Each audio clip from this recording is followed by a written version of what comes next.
Mediterranean Shipping Company SA and stock tank container PV and Yes, Mr. Kenny. Good morning. My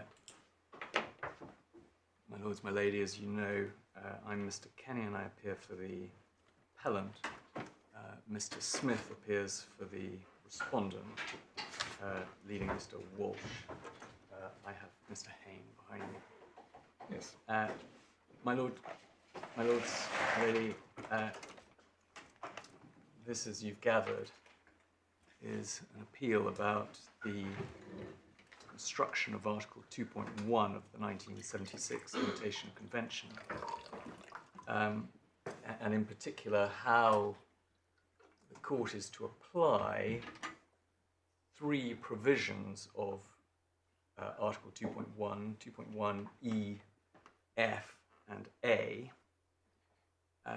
What I propose to do in my submissions is look briefly at the convention as a whole and make some general submissions about it, and then deal with each of those provisions, indicating as I deal with each provision which of the component claims we say are limitable under each of those provisions and why we say that. If I can start then with the convention and look at the instrument as a whole, you'll find that in your authorities bundle at tab 7.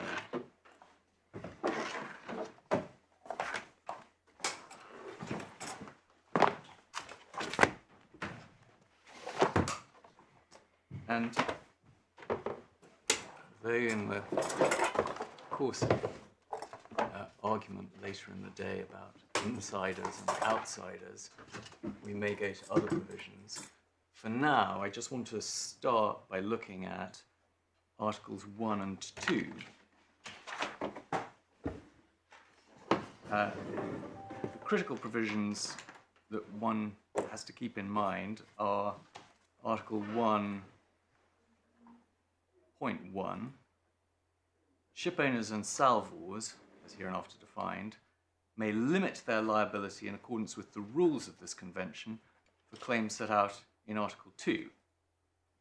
And then 2, the term ship owner shall mean the owner, charterer, manager, and operator of a seagoing ship. I then take you to Article 2.1, and as you've seen, this is a list of types of claim, those claims defined by what they are made in respect of, and claims that fall within those types are limitable under the convention. Now, given the importance of the phrase in respect of, it may be helpful just to say something about what that means. Our submission is that in respect of can be paraphrased by the English phrases regarding or concerning. It's a phrase which expresses some degree of connection, or in the jargon, nexus.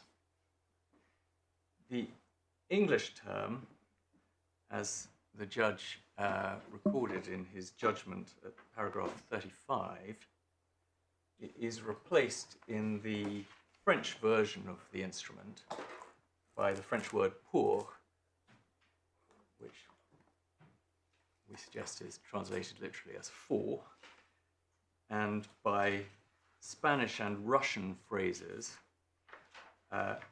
both of which can be translated literally as in relation to.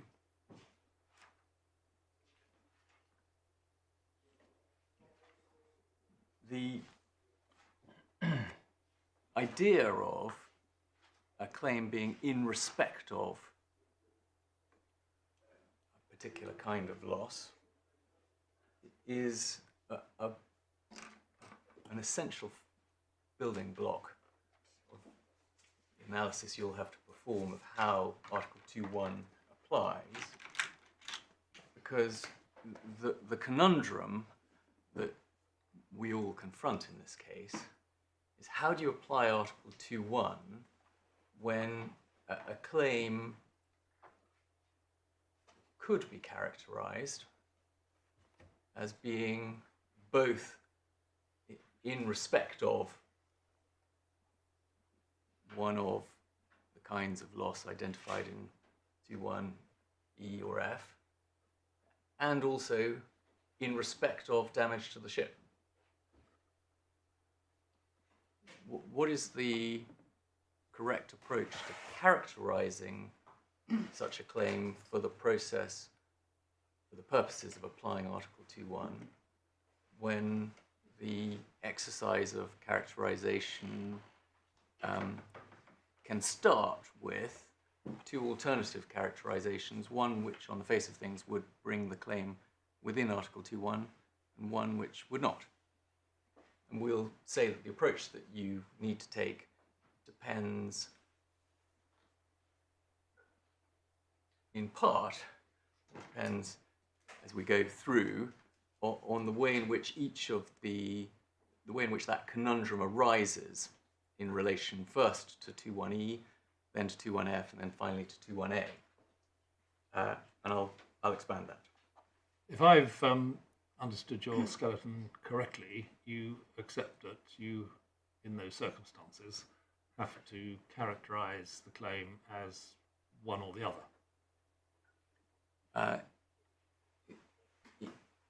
Can I, for the purposes ultimately of applying the convention, or Article 2.1, I accept that I have to bring the claim within a limb of Article 2.1. As regards 2.1E,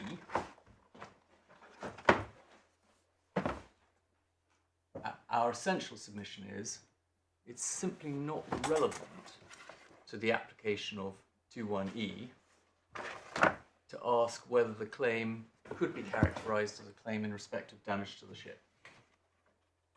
The question posed by 2.1E is whether the claim is in respect of discharge or removal of cargo and rendering it harmless, or in this context, decontaminating it. And if the answer to that question is yes, you simply don't need to ask yourself whether the claim could, viewed in its context, also be said to be a claim in respect of damage to the ship. That's not a relevant desideratum for the purposes of 2.1E.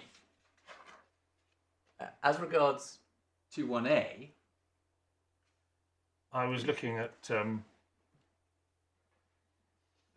fact, in your original skeleton, maybe the same as in your replacement one, but at paragraph 42 on page 29, you say that as a matter of principle, the judge was right to hold that a claim that is properly categorised as a claim in respect of the ship is out with Article 2.1, i.e. the whole of 2.1.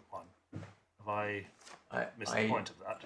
I may have expressed that more clumsily than I'm expressing it to you now. What if in the end, I think the cruder point that I was making there was that if in the end you say this is a claim for damage to the ship, and conclude that it's not within any of the other limbs on that basis, then obviously we fail. But I want to put the point specifically with reference to 2.1E more precisely as I've put it to you this morning. That is, for the purposes of 2.1E, it's simply not relevant to consider whether the claim is to be characterized, or could be characterized, as a claim for damage to the ship, because that's not the test that 2.1e invites you to apply. And I'll come on to this, but essentially, in the context of 2.1d and 2.1e, our submission is it's almost inevitable that any claim which a party might seek to limit under 2.1d or 2.1e has a strong connection to some form of damage to the ship. And 2.1d is all about the ship being shipwrecked. So to suggest that there's no, that the claim is not in respect of or in relation to or concerning damage to the ship, and that excludes it from D, would leave D with no effect at all. So I want to put it more precisely and say in respect of D and E, but relevantly for our purposes E, you have to ask yourself the relevant question, which is this a claim for the removal and rendering harmless of cargo? And it's just not relevant to consider whether the claim is also characterizable for the purposes of 2.1a as a claim in respect of damage to the ship. As regards 2.1f, and I'm sorry, you asked me the question, my lord, as to what the relationship was, and I want, now I've embarked on an answer, may I just... Well, I asked because I understood you to say, but you've corrected me, that if something was to be characterised as a claim for damage to the ship, then that was an end of it. But you say that's not so in relation to paragraph E, for example. Yeah. Broadly, but specifically in the context of 2.1e, I put it as I have put it to you. In the context of 2.1f, it's a slightly more nuanced situation. 2.1f is, not for this distinguished panel, but for ordinary readers of this document, one of those documents that makes one want to sit down before you read it. But it is a claim, it is a provision that broadly provides that claims relating to or concerning or in respect of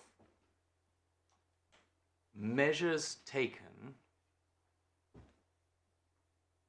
to avoid or minimize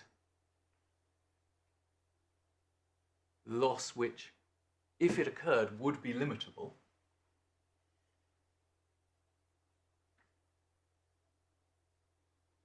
are claims that are themselves limitable.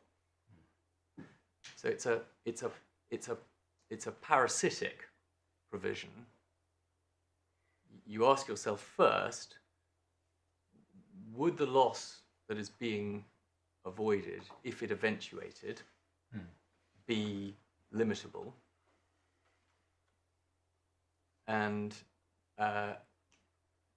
then you ask yourself, is this a claim in respect of a measure for the minimization of such a loss? Well, I suppose there's a prior question, which is what loss is being avoided?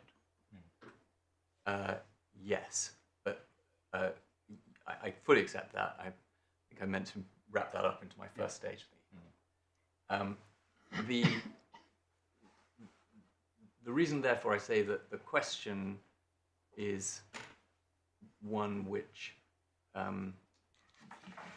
may involve considering whether, for the purposes of the CMA Jakarta 2.1a dichotomy between damage to things that are not the ship, i.e. damage to cargo on board the ship or other property around the ship affected by its operation, what I'll call non-ship damage, and damage to the ship itself, that dichotomy may have an impact on F, is because if the party seeking the benefit of F, in other words, the limitation claimant, in this case MSC, says the reason that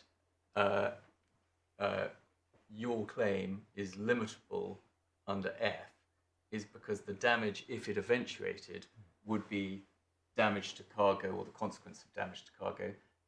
Then as part of that inquiry, you're obviously applying what I'll call the CMA-Jakarta dichotomy between ship damage and non-ship damage.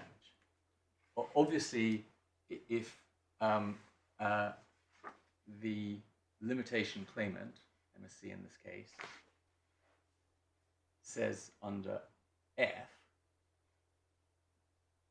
the loss, if it eventuated, would be extra decontamination charges, which would be limitable under E, then there's no, the inquiry as to whether this is damage to be characterized as damage to the ship just doesn't arise. So under F, the submission in short is the parasitic quality of the provision may refer you to the ship non-ship dichotomy in CMA-Jakarta if the relevant loss would have been limitable, said it would have been limitable under 21A, or it may not if it said that the relevant loss would have been limitable under some other provision. Is it an oversimplification to say that 21F is really concerned in broad terms with mitigation of what would otherwise be limitable loss? That is not an oversimplification, it's a perfect summary.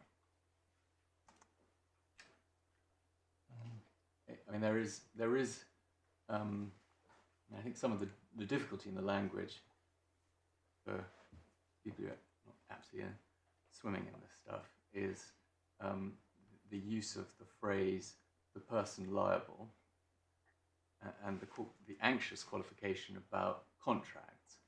So in this case, the person liable for the purposes of F is MSC, in other words, it's the limitation claimant. And the relevant measures must have been taken by someone else, namely, in this case, the owner's Conti. But once you've grasped those simple aspects of it, it is indeed about limitation of claims for mitigation expenses. And in relation to D and E, can one, sorry, this is really just a thought that's occurring to me, can one get any help from the sort of principle one often applies in domestic construction contexts, where there's a kind of principle that general provisions don't derogate from special ones. So where you have specific provision made, as in D and E, it sort of doesn't encourage one to say at the same time this is also, and indeed properly, to be characterized as just damage to the ship, which is a much sort of broader and more generic type of concept. I suspect this is a red herring, but is any issue? We're all friends here. You should just unleash the Latin on us. So that domestic principle. The answer is that the concept, our submission is in line with what you have said, that the concept of damage to the ship is pertinent to the construction of Article 21A, which is concerned with damage, whereas physical damage of various kinds and the consequences of such physical damage. And for the purpose of applying that provision, it's important to distinguish, this court has held in the CMA-Jakarta, between damage which is to be characterized as damage to the ship and damage which is to be characterized as, I've used the label non-ship damage, but stuff on board or around the ship affected by its operation. That distinction is not pertinent to the application of any of the subsequent provisions B, C, D, and E, all of which are concerned with economic losses of various kinds. Yeah. And just climbing in on the process of giving simplified summaries of each of those. B is concerned with delay. C is concerned with tort liabilities, but on precisely the principle, my lord, that you've identified, not with liability for damage to property, but other liabilities, tort liabilities of other kinds. D is concerned That's because of the word other, is it?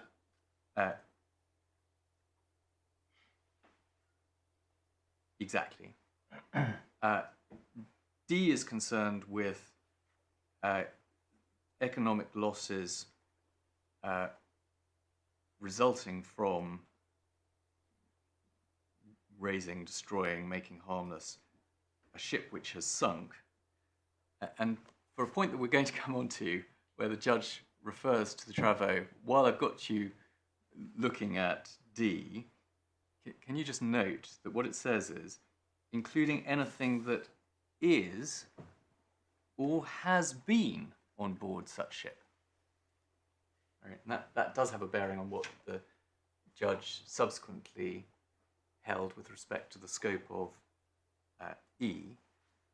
And then E, claims in respect of removal, destruction, or rendering harmless of the cargo of the ship. And so far as it's relevant, we say removal is a wide term that is apt to embrace both discharge and the moving of cargo from one place to another. So, for example, if containers have been dropped into a berth, their removal to another place, or any other process of taking cargo away from one place to another. And then, including by that, you mean transporting them on to their contractual destination? If necessary, yes.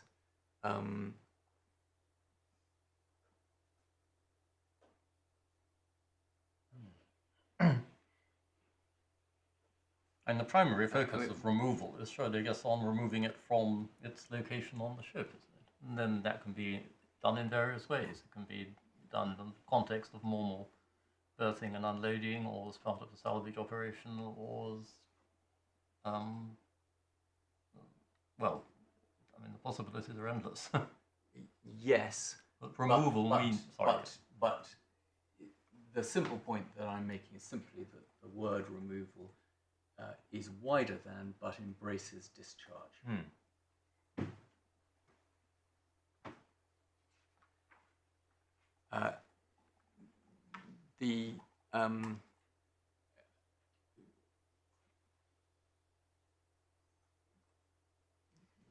In answer to your question, Lord Justice Males, you said, does it include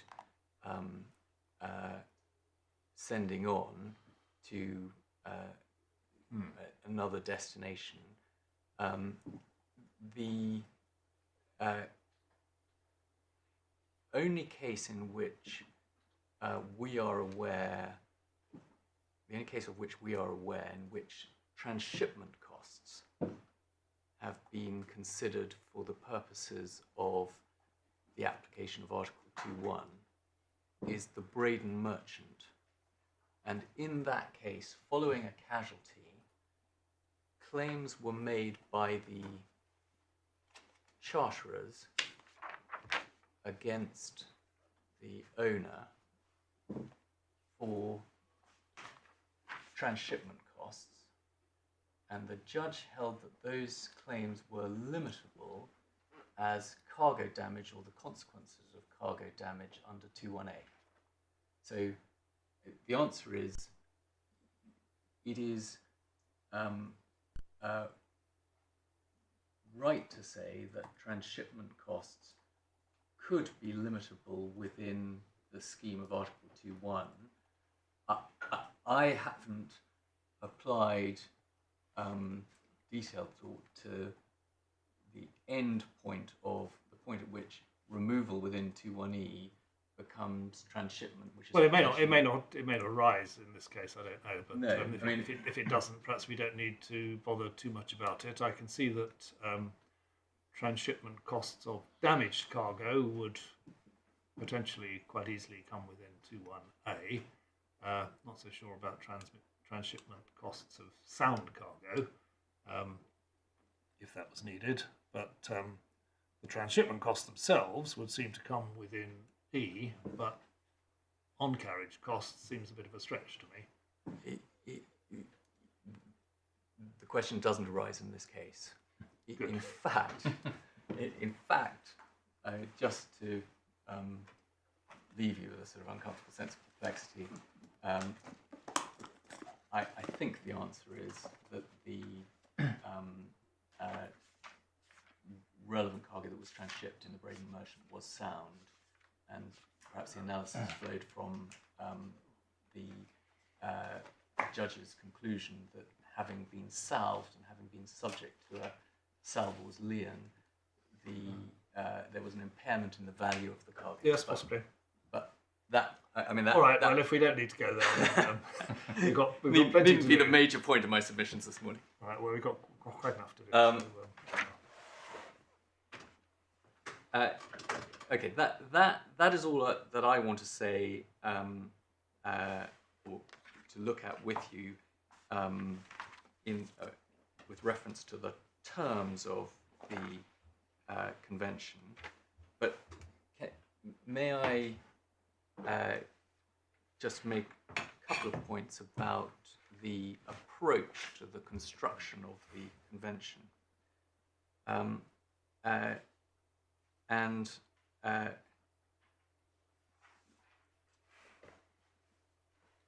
I make the following points? Limitation is an internationally recognized right afforded to parties who engage in shipping. And there's a useful reference to the international status of shipping, of limitation, in the preamble to the convention, and indeed in the fact of the convention. It serves two purposes. The first is the purpose that was recognised by this court in Lord Justice Longmore's decision in the CMA Jakarta, which you find at tab 15 of the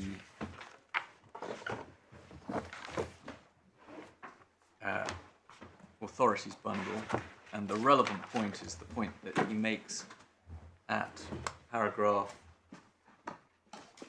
11A of that decision,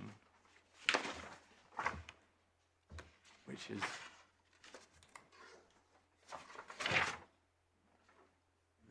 the simple point that this is a matter of public policy designed to encourage investment in and the provision of shipping. There is a more sophisticated or another purpose to the Limitation Convention. That is the purpose that was recognised by the High Court of Australia in a decision called Victrol. The facts of the case don't matter, but the relevant passage is in the judgments, and I note that it was a dissenting judgment, but not dissenting on this point, is in tab 18 at page 335 of the authorities bundle, page 468 of the report.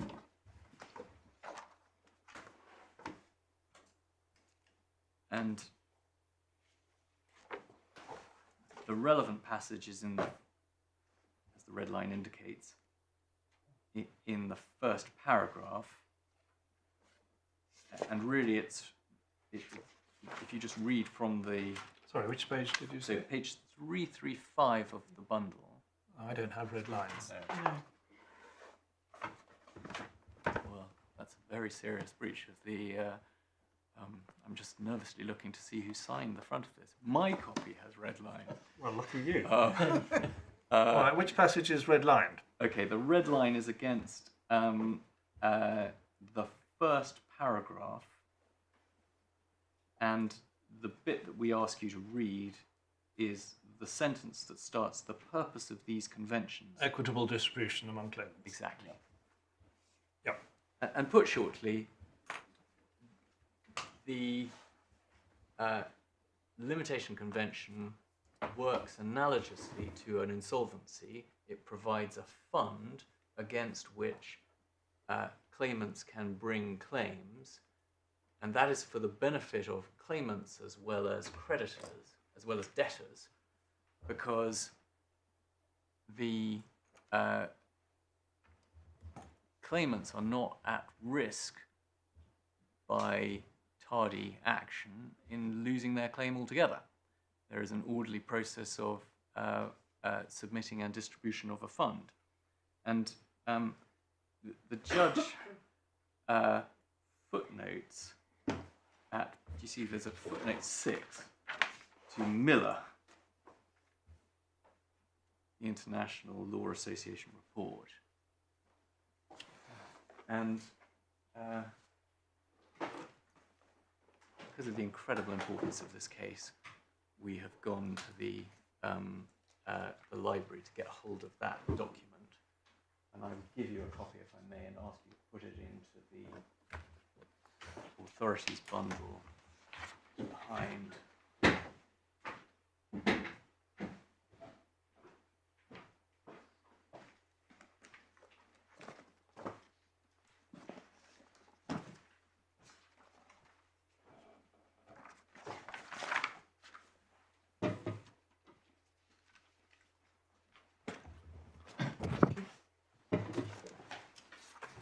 And in this document, which is the record of speeches given at a conference following the 57 convention and reflecting upon it, Mr. Cyril Miller, Vice President of the International Maritime Committee of the International Law Association, gave a speech in English, fortunately, and the relevant parts to add the missing red lines to are at page 631,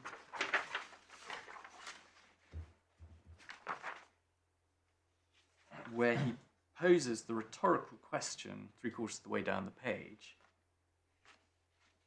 Was there any justification for perpetuating the principle of limitation of ship owners' liability at all?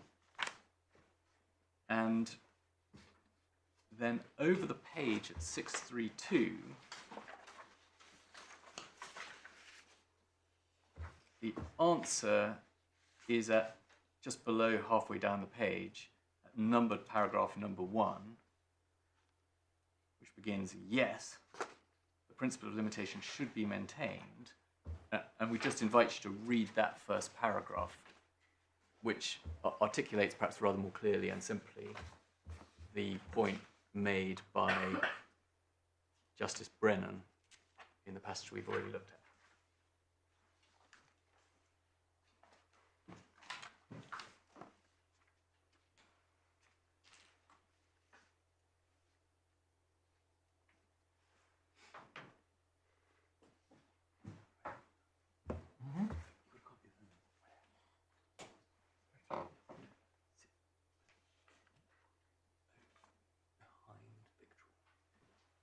sorry, and Smith is rightly asking me, where does it go into the bundle? And the answer is, I would suggest you put it behind victual.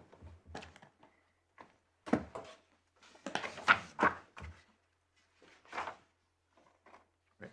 So, my lords, those are the two purposes of the convention. It is axiomatic that the proper approach to construction is as summarised by Lord Justice Longmore in CMA Jakarta at paragraph 10. So that is in tab 15 of the authorities bundle. Paragraph 10, the relevant, he refers to and says it's relevant to consider Articles 31 and 32 of the Vienna Convention on the Law of Treaties and the rules for interpretation there. And then he summarises the approach that the court is to take at the bottom of the left-hand column on 464.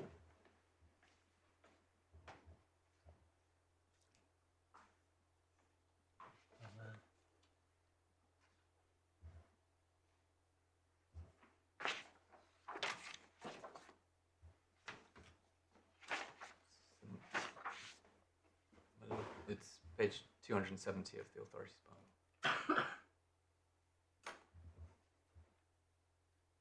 Now, that of course says, as you have seen, you are to give effect to the ordinary meaning of the words used, but having regard to context and the purpose of the convention, which is why I've shown you the authorities on the purpose of the convention. And you might then say, well, how does one give effect to the purposes you've identified in the process of construction? And the answer, in a nutshell, is by reading the provisions of the convention broadly and liberally, so as to make the right to limit effective where reasonably possible.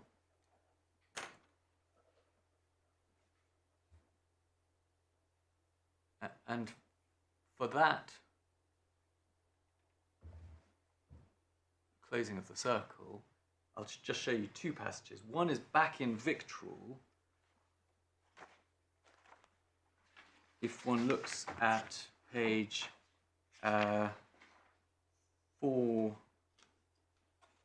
334 of the authorities bundle, 467 of the report.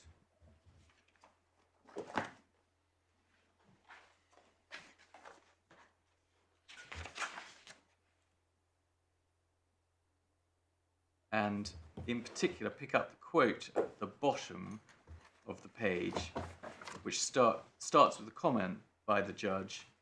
The same view was taken in the United States, where the Supreme Court said in Justin Chambers, and this is the crucial bit, the statutory provision for limitation of liability enacted in the light of maritime law of modern Europe and of legislation in England, has been broadly and liberally construed in order to achieve its purpose, to encourage investments in shipbuilding. So broad and liberal construction. And that statement has its echo in two comments, one by Lord Reed in the Togo Maru, and one by Mr. Justice Thomas in the Aegean Sea. And conveniently, one can find both of those comments together in the report of the Aegean Sea decision. And one finds that at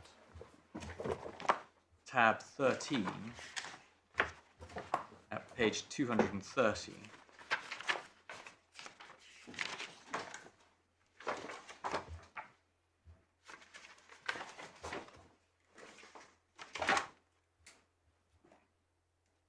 And under the heading, the approach to construction,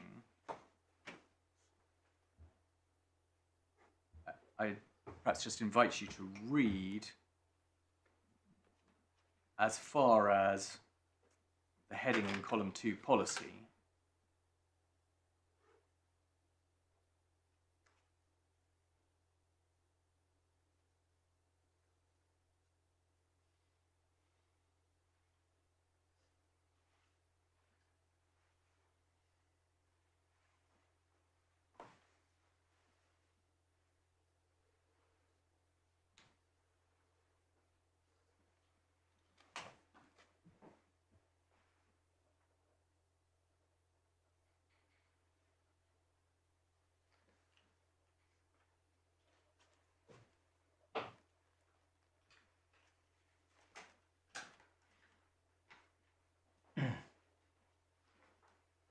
Now, I'm sure you did get them, but obviously the bits that we, in that passage, that we place a special reliance on is Lord Reed saying, just at the bottom of the page, left-hand column, I would therefore apply these provisions to all cases which can reasonably be brought within their language.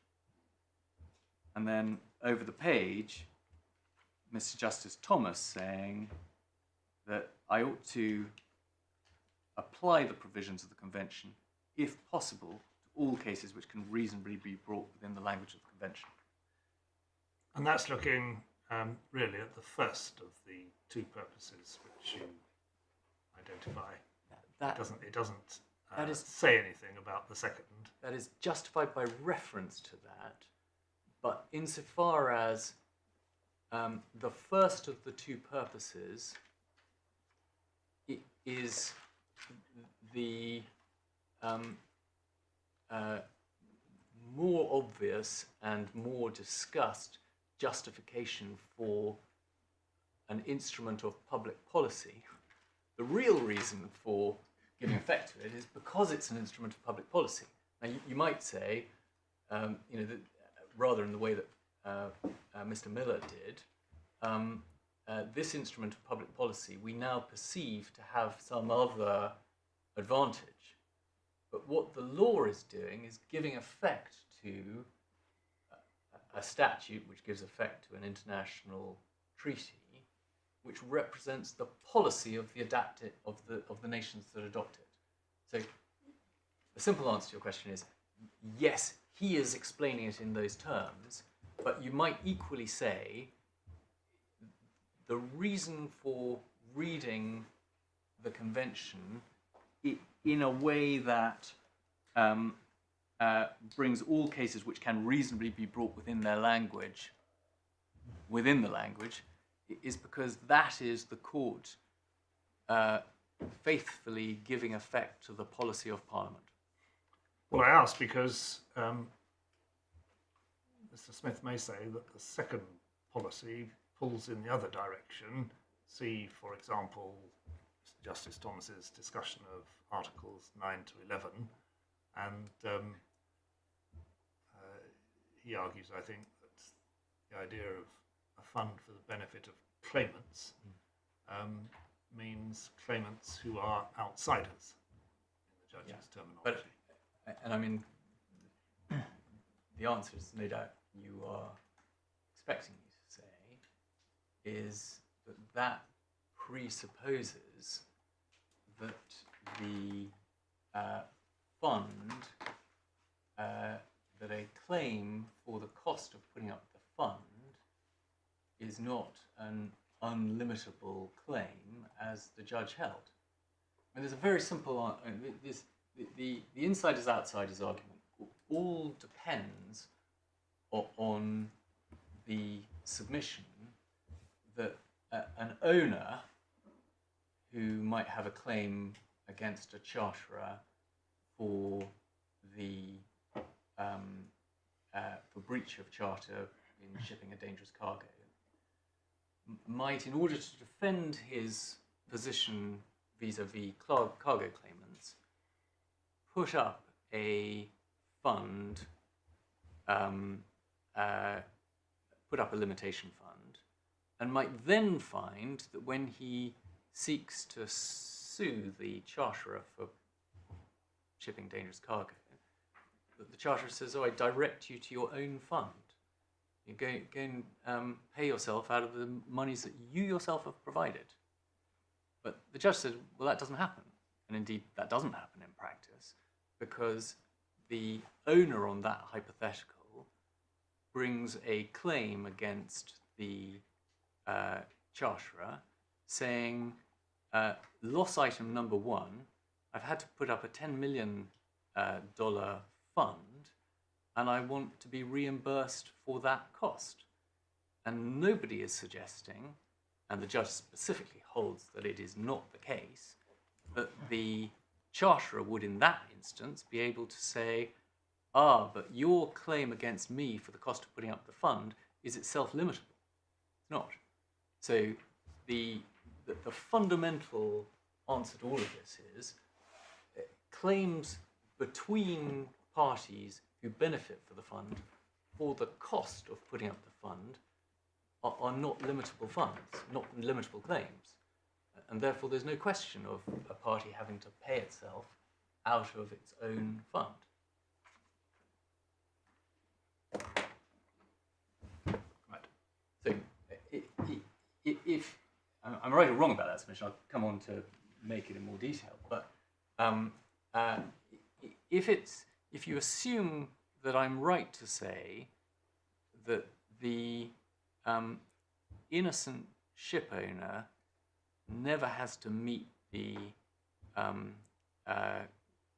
costs of putting up the fund, because he'll always have a claim against the guilty charterer or whoever it may be for the costs of putting up the fund, then the broad and liberal construction that brings all cases within the ambit of the convention doesn't carry with it the poison pill of inequitable treatment of the innocent ship owner caused to put up a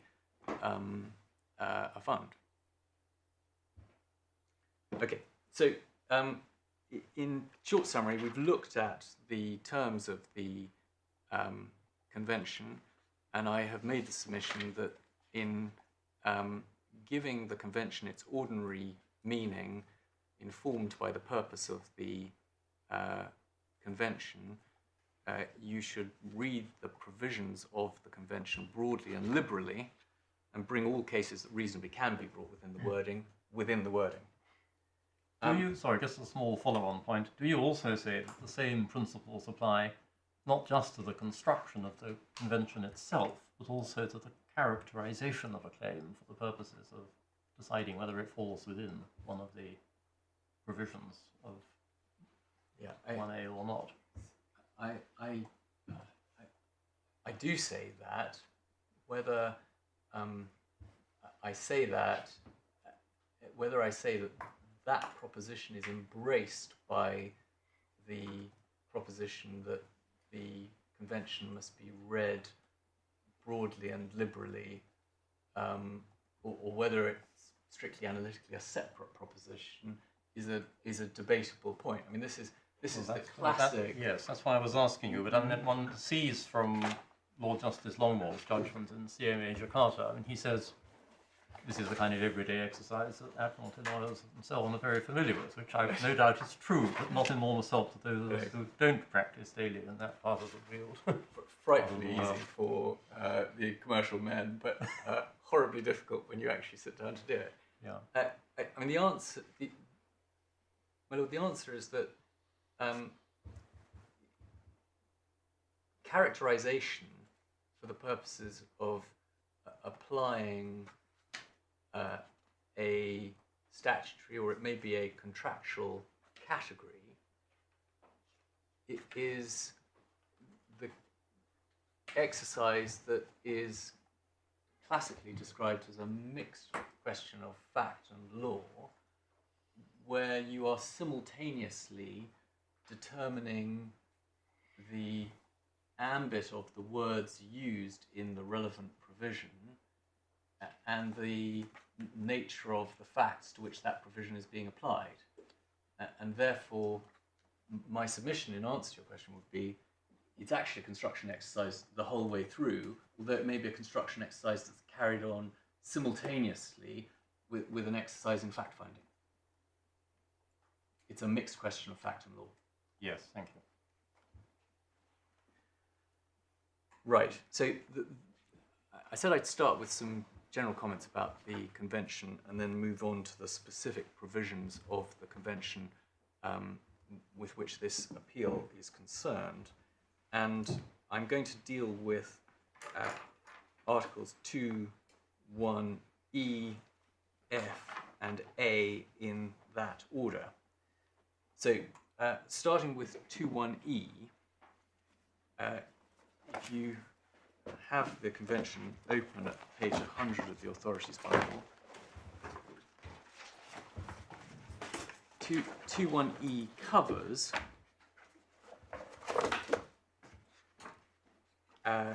claims in respect of the removal,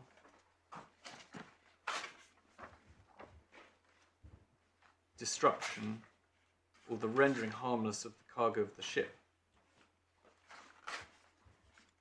Our case before the judge, and our case today, is that 2.1e applies to and permits limitation of Conti's claims against MSC for the costs of taking the cargo off the ship and the costs of handling it ashore, specifically and in particular the costs of decontaminating it, which we say were the costs of making it harmless.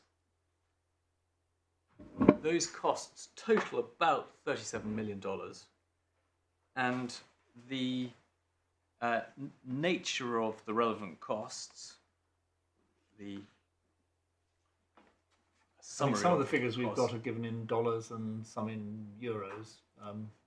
This is a dollar figure you're giving us, is it? Let me double check that that's not a fat fingered typo. It sounds to me, now I look at my note, like it should have been a euro figure, but Right, okay, we'll check that. when Mr. Smith nods, that means it should have been a euro figure. If we look at where you find these costs summarized, it's in the judgment at page 44 of the call bundle.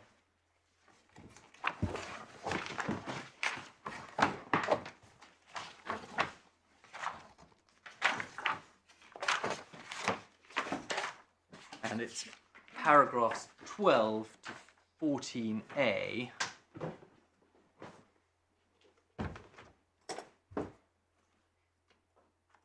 So if you, and indeed this shows you that you, my lord, and Mr. Smith are right to say this should have been a euro figure in my note.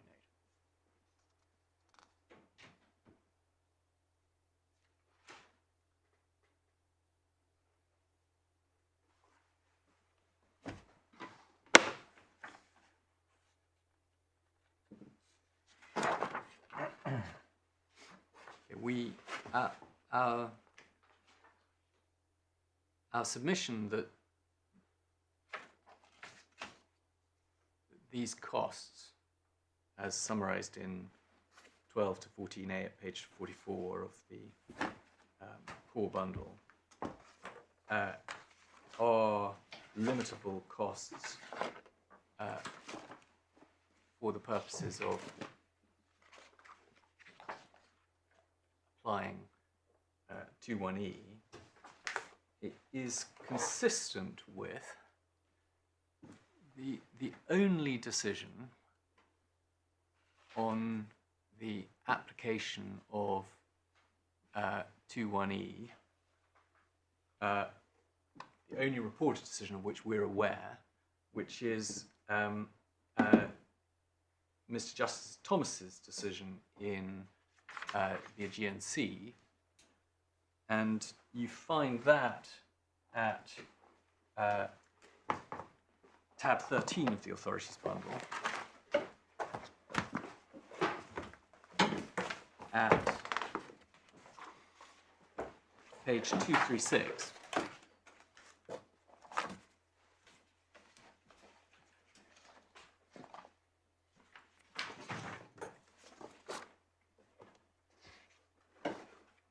And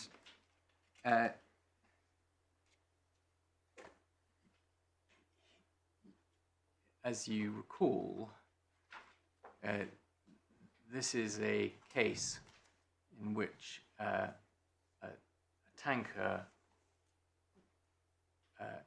was wrecked and her cargo and bunkers lost.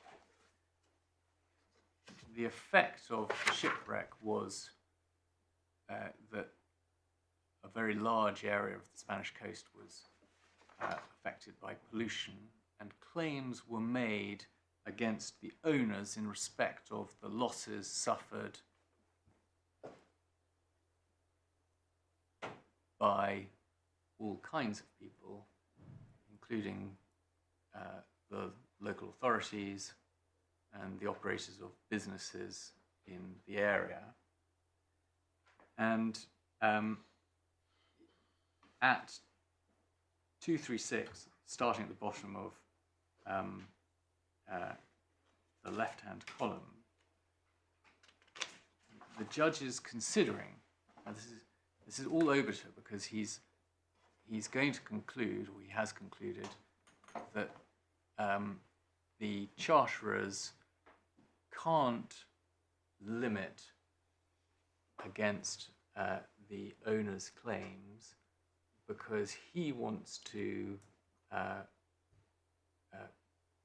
qualify the charterer's right to limit as expressed in Article 1.2 to confine the charterer's right to limit to limitation of liabilities incurred in relation to the operation of the ship.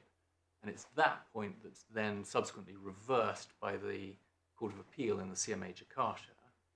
But having wrongly decided the case on that basis, he then goes on to consider whether any of the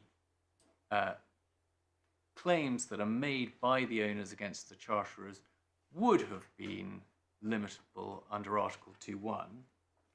And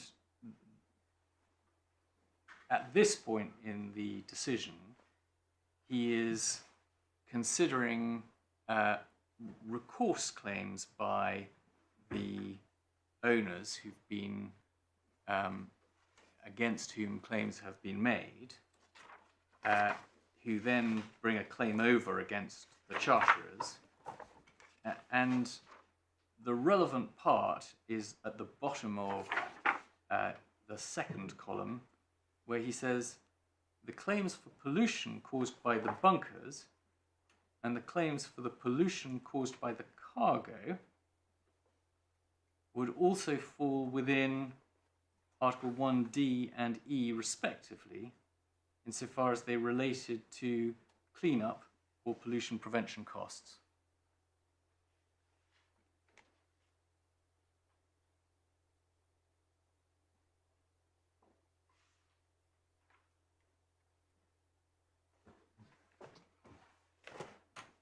So that's the extent of the rich case law on the application of Article 2.1e.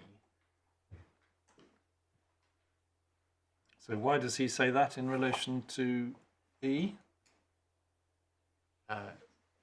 Because that is a claim in respect of making the cargo harmless. Is it? Cargo. Why? It's a claim for damage caused by the pollution when it was harmful. Well, it is in the judge's view, and we accept that this is a strong reading of 2.1e. In the judge's view, that is a claim in respect of, particularly, I mean, you notice he focuses it on cleanup and pollution prevention costs. Okay, so those are costs incurred, therefore claims made in respect of making harmless the cargo of the ship.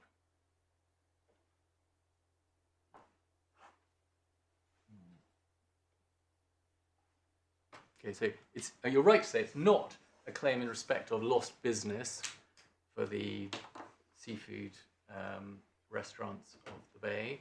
It's not a claim for the diminishment in the value of the villa that faces onto the beach. It's confined to cleanup and pollution prevention costs, and therefore within the wording of E, and perhaps I'm reading it too narrowly if I say it's all about rendering harmless the cargo of the ship. It may also be the destruction of the cargo of the ship.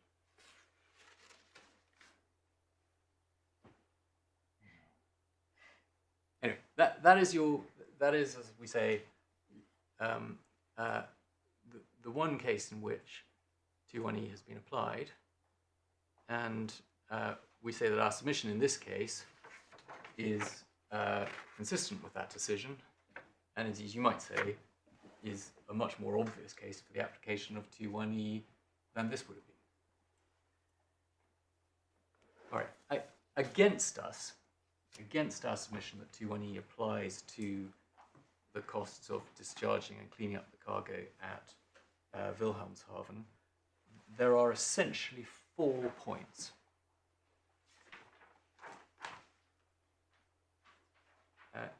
The first is the judge's point that 2.1e does not permit limitation of discharging costs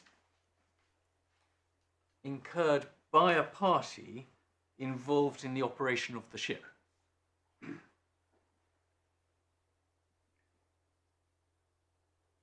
I.e., by someone who's a ship owner within Article 1.2. And it's that conclusion, which we'll look at in a second, which we challenged as ground 1 of our appeal, and which we addressed in our skeleton at paragraph 26 and following. The second point against us is the judge's conclusion that 2.1e is inapplicable because Conti's whole claim against MSC is a claim singular in respect of damage to the ship. And again, we'll look at that in a second, what he said on that. But that is the... Well, that's the one to which you say that's not a pertinent inquiry.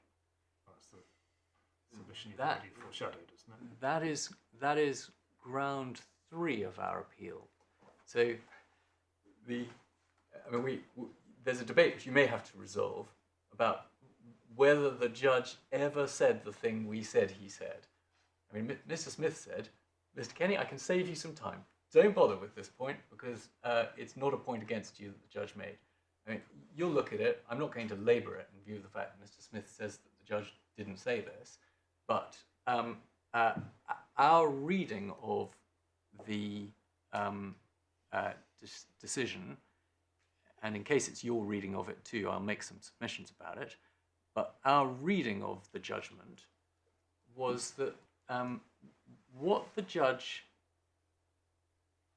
concluded was that the proper method of applying Article 2.1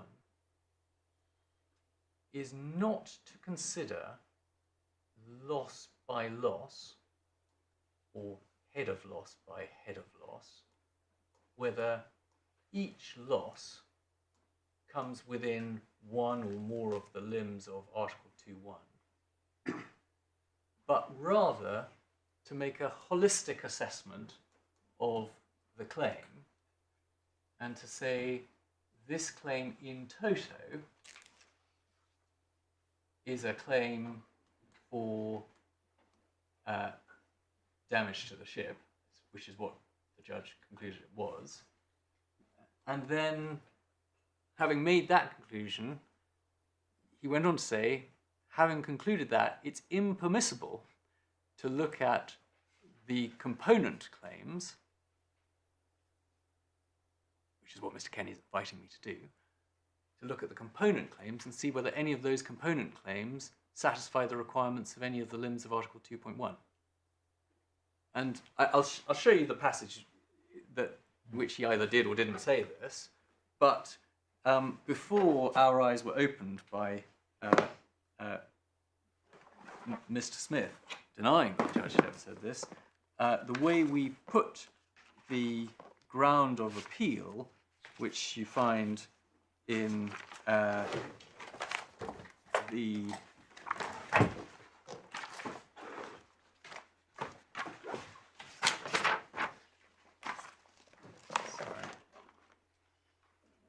in tab 2 of the core bundle.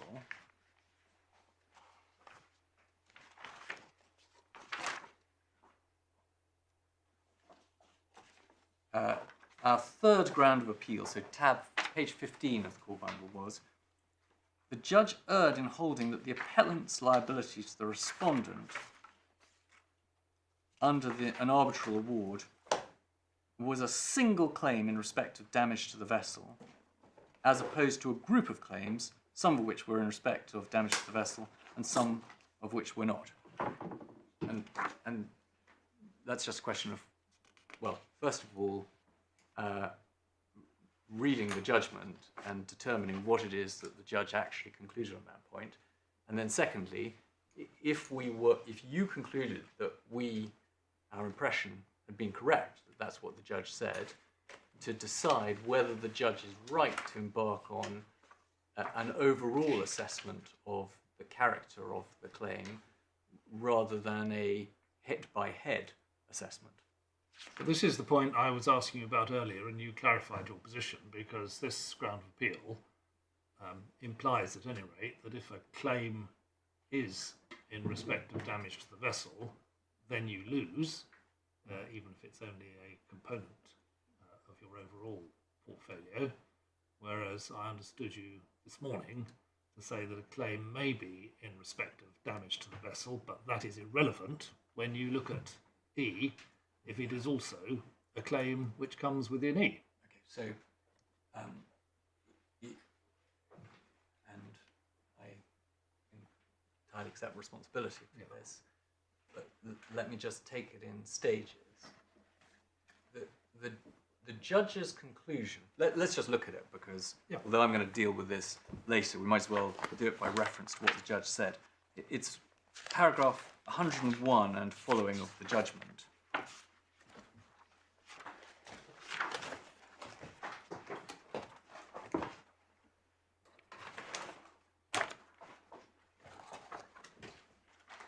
And it's a shortly expressed point. He says MSC didn't rely only on Article 21A, so he's brushed off what we've said about 21A.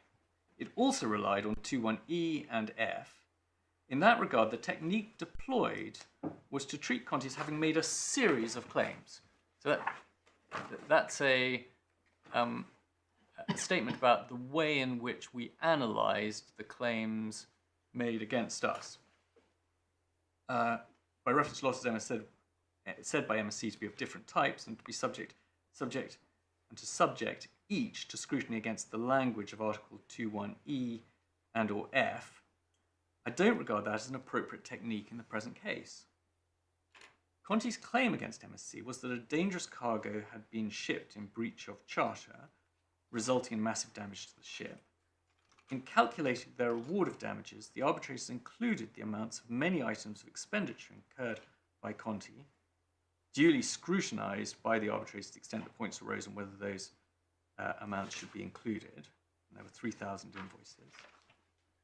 That means, as will often be the case with damaged ships, that damages have been assessed by reference to actual costs incurred, rather than by reference to either a more abstract assessment of the reasonable cost required to restore an undamaged ship to Conti, or evidence of the ship's pre-casualty and damaged sale values.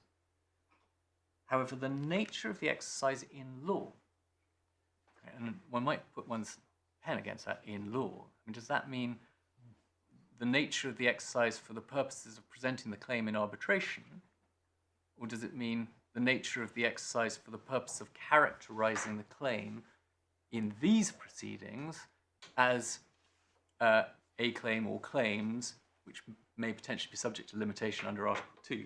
The nature of the exercise in law was still that of putting a negative value on the damage to the ship inclusive of losses consequential upon that damage, in respect of which Conti made its claim, and awarding that amount as damages. So, and our answer to that is essentially to say, but that's not the right approach to applying the convention. When you apply the convention, you have to consider each head of loss. And if, for example, one of the consequences of our shipping dangerous cargo on board your ship was that the owners incurred 30 million euros of expenses decontaminating containers in Wilhelmshaven, we are permitted to say you have made a claim in respect of decontaminating the costs of containers in Wilhelmshaven, and that comes within rendering the cargo harmless for the purpose of 2(1)(e). And I don't have to look at the overall quality of the claim and say, here's a Quality Street box. There are toffees and there are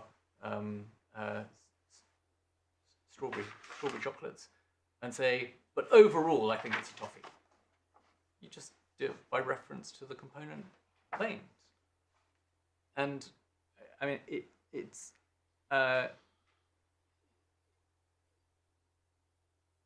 perhaps not necessary, having made that submission, to comment on the artificiality of the assumption that the judge is making about the process of claiming in the arbitration. I mean, we know what, and you can see what the claim in the arbitration was. You've got at tab 17 of the core bundle, and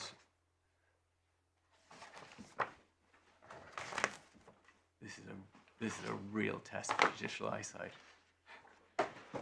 Anyone's allowed to pull out an enormous magnifying glass for this, but you have the invoices, and to suggest, which is essentially what the judge is saying, that all of these claims, which were presented and claimed as the serial consequences of shipping dangerous cargo, were just a proxy for them saying, at the moment of the explosion, our ship had gone from being worth $30 million to being worth minus $170 million. Because that's what it is. I mean, the ship it was worth 30 million or 50 million, whatever figure you like, but the award is 200 million. So what he's postulating is that the claim could have been pleaded as a claim that the explosion had the effect of turning an asset of plus $30 million into into a what? A sort of a bundle of liabilities, the net value of which was, say, minus $170 million.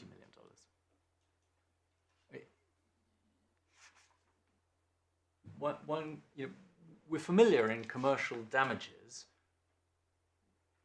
with changes in value being used as a proxy for the impact over time of a breach.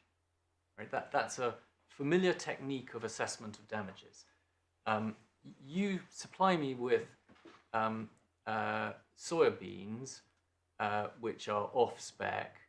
I then have difficulties with my suppliers. I have to treat them. There's a whole series, and I might put my claim on the basis that a series of consequential losses, a series of consequent losses over time, constitutes my loss, or familiarly, whether I sold or not, one has the Sale of Goods Act proxy for my loss, which is to say, well, if the goods had been on spec, they would have been worth $50 a ton, and in fact they were worth $40 a ton. That's a, but to suggest that in this arbitration, where there were thousands of invoices representing outlays which were incurred over years.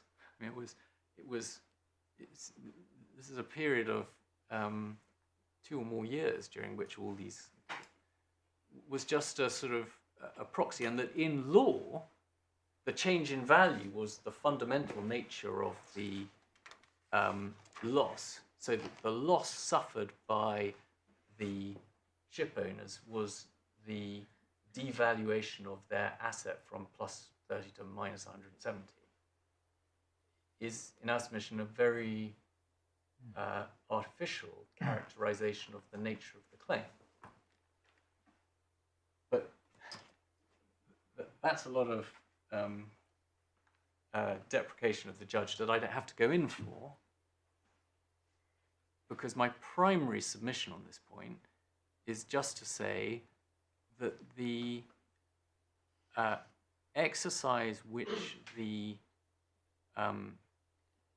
convention requires is to determine whether any specific individual claim in respect of a specific or individual loss is a claim which comes within one of the subparagraphs of Article 2.1. So you would say, looking at that long schedule in tab 17, that you would go through each one and Yes, ask yourself the question. In fact, the schedule resolves itself into about 8 heads of loss, each one of which may have hundreds of invoices under, but all those invoices are for the purposes of applying Article 2.1 materially identical. So although there's an invoice for January wharfage and for December wharfage, there are dozens of invoices for cleaning containers. Okay, but each of your heads of loss is things like that, damages to Exactly. So we have just taking the 2.1e case, we have identified 37 million euros worth of invoices, all of which we categorized in our particulars in these proceedings as being costs of discharging, cleaning, handling ashore cargo. And the owners accepted that that categorization was correct, subject to the points recorded in the judge's judgment where they had second thoughts about some of them. So if I can just take you back, my lady, to paragraph 14 of the judgment. And I'm sure you have picked this up, but the numbering of the judgment is slightly deceiving because Yes. it goes through to 21, and then the paragraphs from there on are the paragraphs of an agreed statement of facts, which the trial was, on the basis of which the trial was conducted. And we said all of these heads of loss together constitute discharging costs for the purpose of 2.1e, and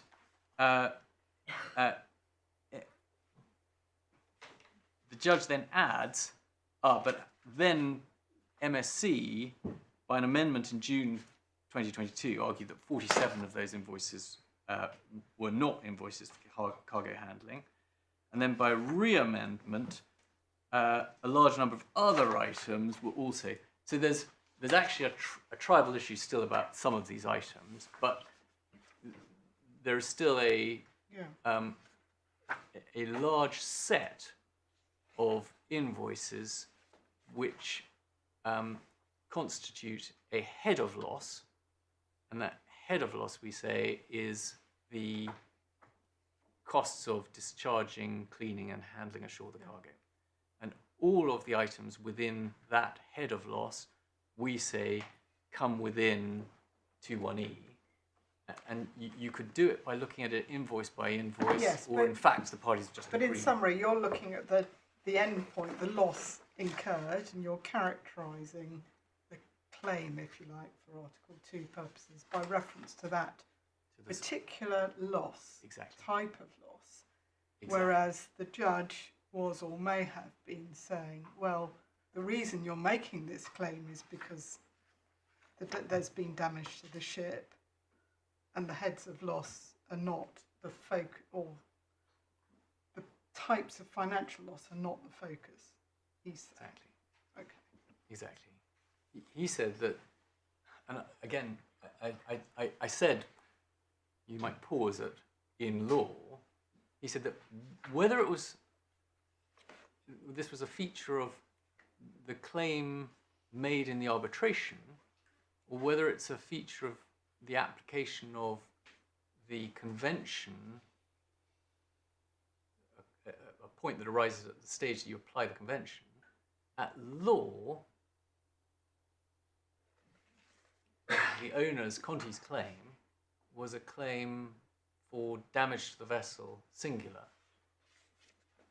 And it appears that may be a view that was taken on the basis that the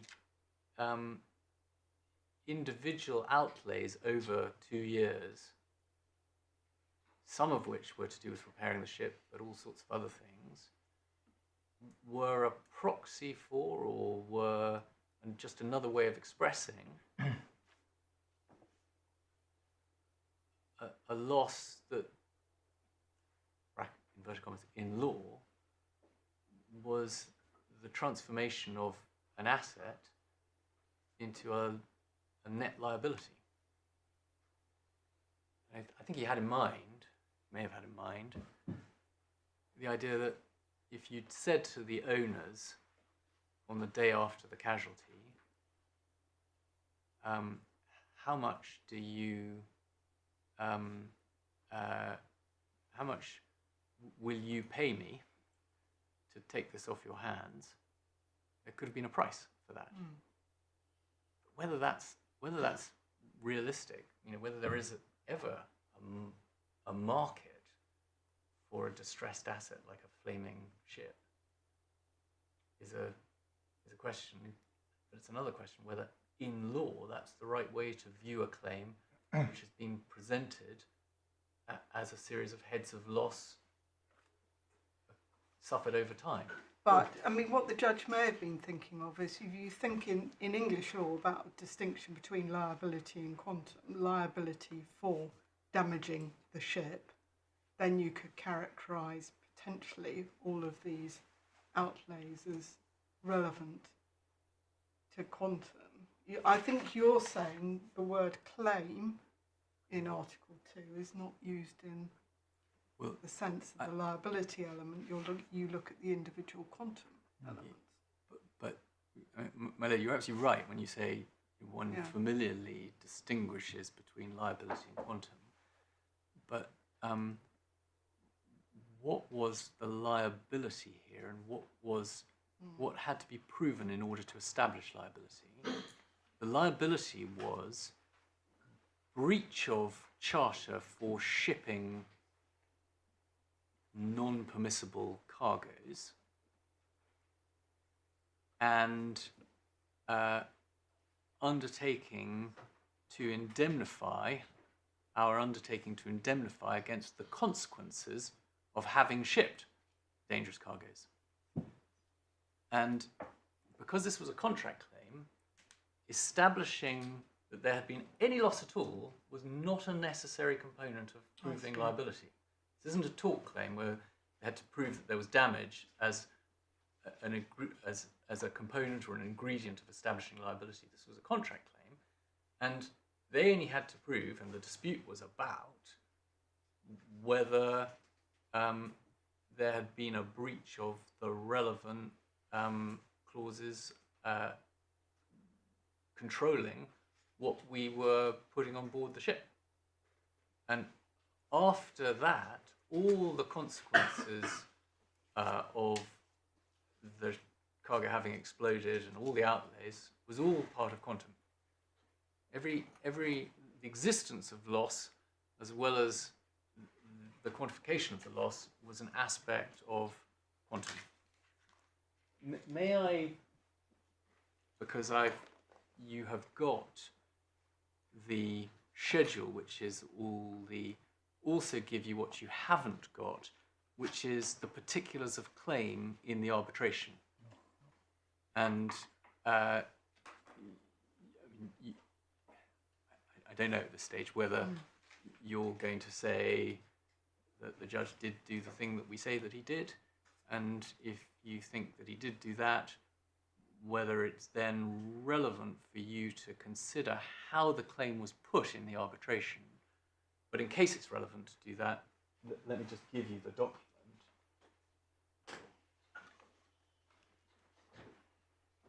I must say I read paragraph 102, which is in the past tense, as describing what the claim, or how the claim in the arbitration ought strictly to be viewed. And it looks as if the judge is saying that a claim for damage to the ship has, in law, to be seen as a claim for diminution in value. I might have put that. He might have meant something else, or he might not. But it looks to me as if it's what he's saying. Well then, on that view, it may depend on what overriding effect you give to how the law treats a claim for breach of the obligations not to ship dangerous cargoes.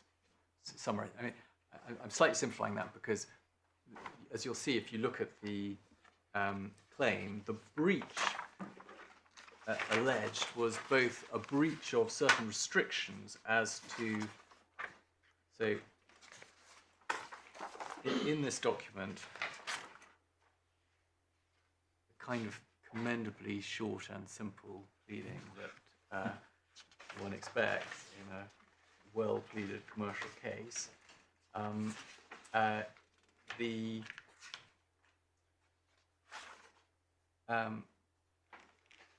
terms are pleaded at. The relevant terms are terms that control the shipment of dangerous cargoes. It's then pleaded that there was an explosion on board that takes you through, and then at 22, by reason of, so that's page 8 of 14. Where's the plea of breach? There's the aforementioned breaches. I was just looking to see where they were. That's 13. Ah, yes. Thank you. Owners have suffered loss or damage, and then the way in which the loss is articulated is she was severely damaged in the incident, and she was repaired at a cost of 29 million, and a breakdown of the sums paid to the repairs is provided. And then the owners also incurred an LOF liability to salvors. There were various liabilities and potential liabilities to government bodies. There were berth dues and port and cargo handling charges during the recovery of and repair to the vessel. Various costs in respect of handling of the water used to extinguish the fire. various disbursements and other fees related to the repairs, various disbursements and other fees related to the casualty, and so on.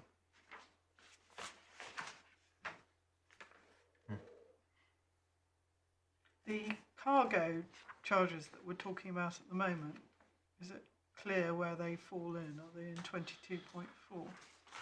22.4? They embrace more than one paragraph of this. 22.7, for example. Yes. No, that's not within 21E.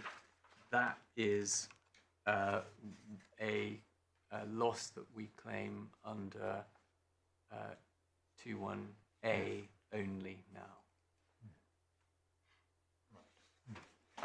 And all this shows us is how the claim was pleaded as a matter of English law under a charter party governed, I imagine, by English law. Yes.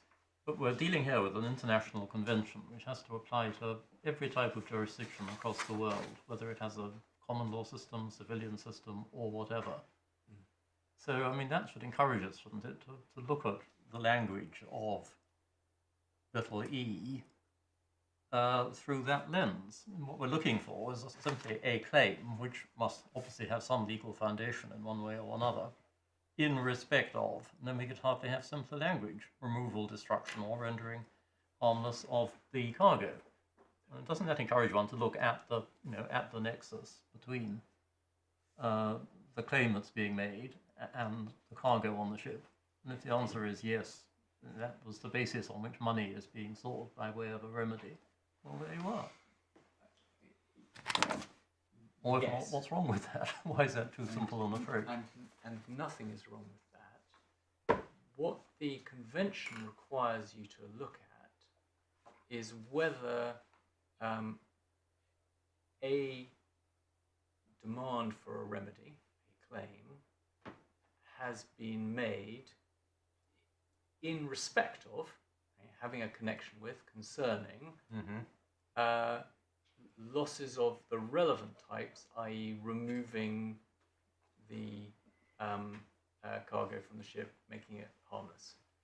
You are right to say that it cannot affect the application of that provision of an international convention, that as a matter of the English law of charter parties, or the English law pleading of a claim for breach of charter party, the claim made in that English law arbitration is to be, or could be described as, a claim singular for damage to the ship. And so, yes, I encourage you, were you to do make the submission, were you to perceive that that was how the claim ought to be characterized for the purposes of an English law charter party claim, nevertheless, the head-by-head approach is what is mandated by the terms of the International Convention.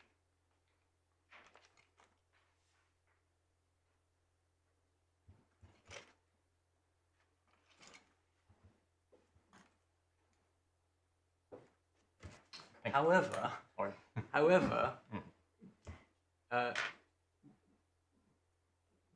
my submission with respect to the juridical character of the claim made in the arbitration is that it was not in any sense a claim singular for damage to the vessel. It was a claim which included various heads of loss which related to damage to the vessel, but it was put forward not as a single claim for damage to the vessel, but rather as a claim for all of the consequent losses and expenses that flowed from the shipment of dangerous cargo. Well, it's a claim for breach of contract. I mean, that's Yeah, put it at the most simple, basic level. Strictly, it is a claim for breach of contract, but also a claim for payment under an indemnity, and it's just a curiosity of the way in which the Hague rules were drafted, that the remedy for which the rules give an owner where a charterer puts dangerous cargo on board is not damages for doing something which he shouldn't have done, but an indemnity against the consequences. And that this really is by lane of this, but it just to be strictly, to be precise about the way in which the claim was put, it was put on two footings. One for breach of a clause called Clause 78, which was restricted the circumstances in which dangerous cargo could be shipped, and secondly for an indemnity under Article 4 of the Hague Rules, and at a certain point in the arbitration, that made a difference to what the measure of recovery was. But sorry, just to clarify, the only reason why the indemnity can be claimed, presumably, is because there has been a breach of contract. Or it's just a promise that the charterer will indemnify the owner against any consequences flowing from his having put dangerous cargo on board. Yes, in breach of his contract. Oh, but you say not necessarily. Not necessarily. Okay, I see. My lady, in effect, it doesn't make very much difference. In fact, the only consequence of it being formulated as an indemnity is that the remoteness rules that apply are more generous to the owner. Yes, and it may partly explain the negative value point. You've got a 200 million claim. It's easier to... In our submission, not. Right. I mean, you have both a contractual undertaking not to ship dangerous cargo and a promise to indemnify against the consequences if you do. And on either and both bases, they recovered what they pleaded, which was costs of repair, costs of handling the cargo, costs of paying the salvage, a series of claims. And nobody at the time of the arbitration sought to express that as a singular global loss in terms of the depreciation of an asset. And my submission as a matter of English law in response to Lord Justice Mayall's saying, well, might it be the case that in the arbitration the claim was to be regarded as a claim for damage? The answer is that is not in our submission reflective of any principle of English law. Can I just see if I can summarise in my own words what I think you're saying and see if I've understood correctly? Yes. Which is really that there are three stages. Number one, it was not in fact claimed as a singular claim for damage to the vessel. See the pleading in the arbitration. Number two, I think you say that there is no reason why it had to be so characterised in English law, and if the judge was saying that it did, then he was wrong about that. And number three, even if it does have to be characterised in that way in English law, that doesn't affect the application of an international convention, where you just ask if it falls within the language of paragraph E. Precisely. Yeah, okay. Thank you very much. Okay, so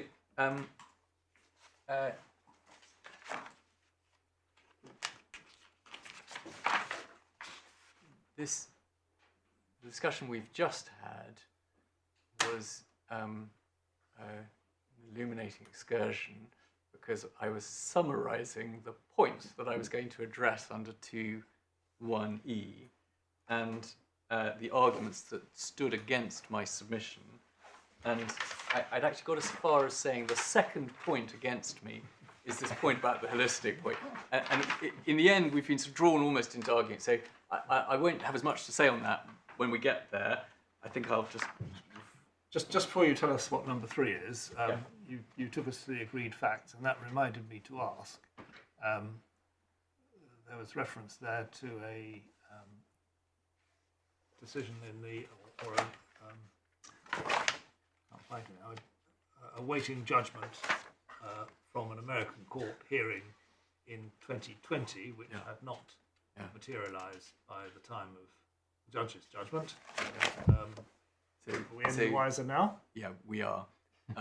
The appeal was heard by the US Appeal Court, I forget now, Second Circuit, in May 2020, in the high days of COVID, and we all listened in to, by equivalent of live stream, and then the appeal court took until last week to hand down their judgment.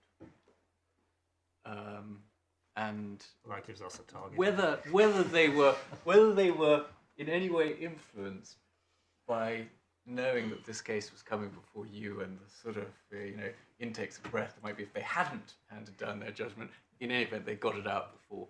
And the position now is that District Judge Forrest's judgment on liability is upheld.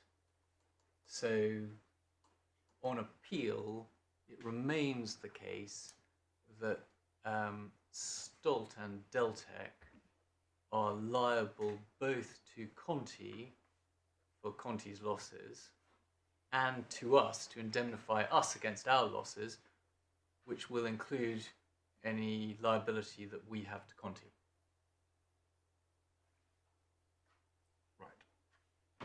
And the position in the US litigation, therefore, is that the claim, which is a multi-hander involving us, Conti, and then Deltec, who were the manufacturers of the product, Stolt, who were the freight forwarders who arranged its transport, is that between those parties and certain other parties, there will be a a quantum hearing, which will take place at some stage in the future. Right. So, for limitation purposes, though, there will be no further claimants against the fund. There, because Stolt won't have it. There are claims by Stolt, which in theory they could bring forward, but you're right, in practice they won't, because they're liable to indemnify us for any such liabilities. Stolt have taken assignments of various cargo claims from the original bill of lading holders. I see. They could pursue those claims, but in practice they won't do so. They'll only come back on themselves. Because it'll only... Well, for completeness, perhaps we could have a copy of that judgment. Yes, we'll provide that. Thank you very much. All right, anyway, you're going to go on to point 3. Do you want it electronically or on paper? That doesn't matter. Okay. All right, so I said I'd got as far Actually, as... if it's long, I think I'd rather have it on paper, and then I won't have to print it out. Okay. On second thoughts. All right, I had said that there were 4 points against us. The second of which we discussed in some detail, which was the judge's view that Conti's claim was a claim singular in respect of damage to the ship. The third is that 2.1e is inapplicable because even when Conti's claims in respect of the relevant heads of loss, i.e. discharging costs, decontamination costs, are considered as separate or individual claims, those claims are still properly characterized as non-limitable claims in respect of damage to the ship.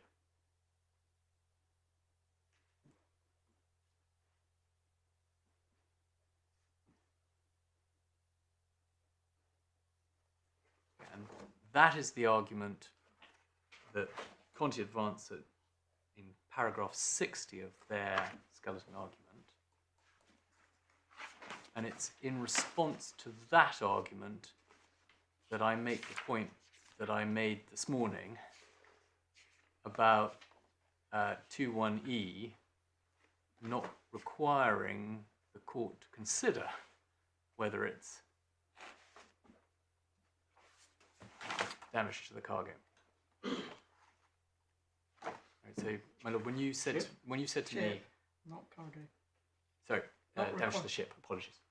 Yes, ship. Yes. So, well, when you said to me, well, that point you made this morning, I was making that point about 2.1e and what the court needs to ask itself in relation to Conti's argument that the claims for discharge expenses are properly characterized as claims for damage to the ship, even taken in isolation, not looking globally at the whole thing, but just looking at those claims. They say those claims, even though they're for wharfage and spraying the containers, they're still claims for damage to the ship on their proper characterization. Right, so Is that connected with the fact that they were done as part of the process of preparing the ship? That submission, Mr. Smith will put it much more elegantly than this, but that submission is founded on two propositions. One is that the genesis of all these expenses was damage to the ship. In other words, the reason why the ship was being discharged was because the ship was damaged. And the other is that the telos of all these expenses was damage or repair to the ship. In other words, the reason why, in fact, these owners were wanting to put all these containers onto the quayside and hand them over to their owners was because they wanted to get on with repairing the ship. So it's a first cause prima causa argument and a objective argument, two ends of the bookcase, and they say, well, whichever end you look at, this is damage to the ship. And we say, well, you don't look at the two ends, you look at the thing in front of you, which is what the actual process was, which was discharging the ship and cleaning the containers. So you mean discharging the cargo again? Yeah, I'm getting tired. I'm so used to practicing in arbitration, by which time, we're well past coffee break.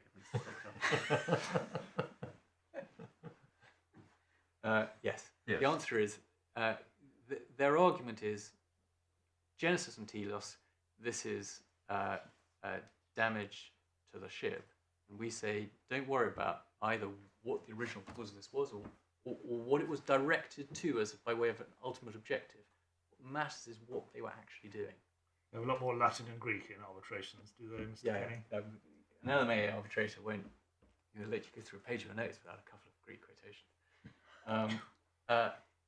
All right, and then final point, 2.1e, fourth and last point, 2.1e is inapplicable because no claim can be made by one ship owner against another ship owner except by way of recourse in relation to claims initially made by a non-ship owner.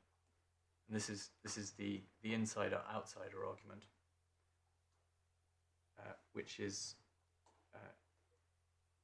the subject of Conti's skeleton in paragraphs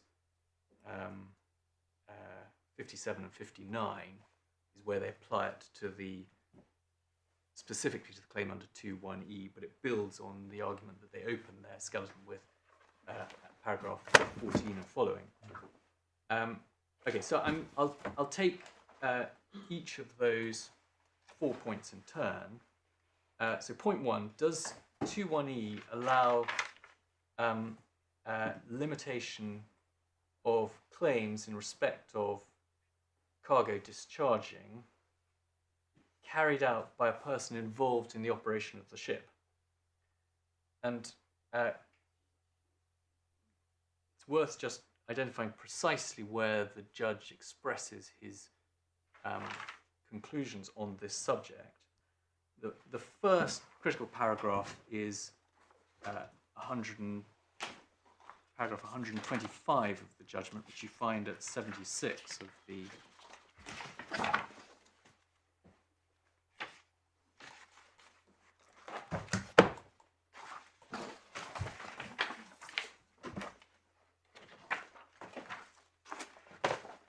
so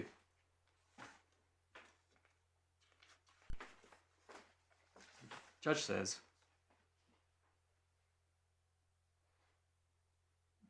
whether simply on its own terms or when read alongside Article 21D, in my view, Article 21E does not have in mind at all the discharge or post-discharge handling of cargo by or on behalf of the ship. And then he elaborates that by saying, whether acting through her own crew and equipment or by shore labour, whether arranged by the owner itself or by a charterer, or therefore claims as between an owner and charterer regarding responsibility and to say for the cost of such cargo operations. And then he expands that in 126 by saying the ordinary meaning of Article 2.1d/E is that tonnage limitation is to apply in respect of liabilities such as might be incurred by an owner for casualty intervention or aftermath liabilities of the kinds indicated, i.e. wreck removal 21D and cargo removal, destruction and neutralization 21E.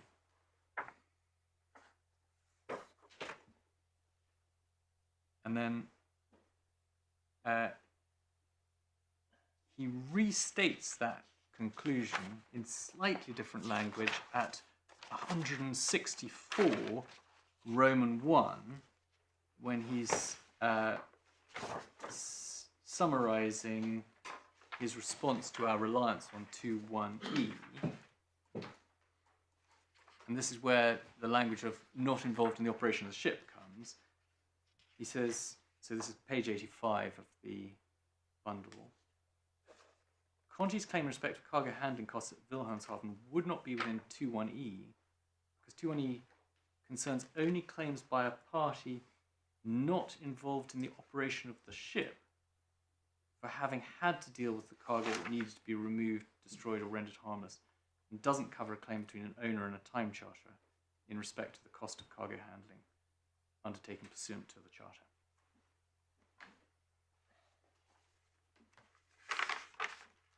That seems to bring together your first and your fourth point, or the first and fourth point that you've identified as being against you. It's the first point. Well,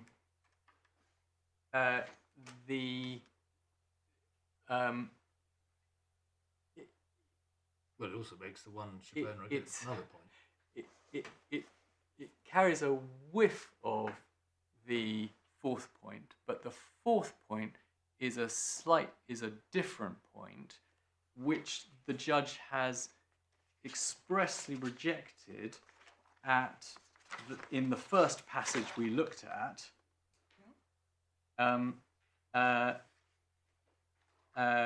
Where he says his point is not inconsistent with his rejection. Exactly. Of the overarching point. Exactly. So, so the judge, the insider-outsider point is Mr. Smith's respondent's notice point. The judge rejected the insider-outsider argument, but he said, not, even though I reject that, I find on the construction, narrowly on the, so the insider-outsider point is a point about how Articles 1 and 2 operate and what kinds of claim are covered by Articles 1 and 2.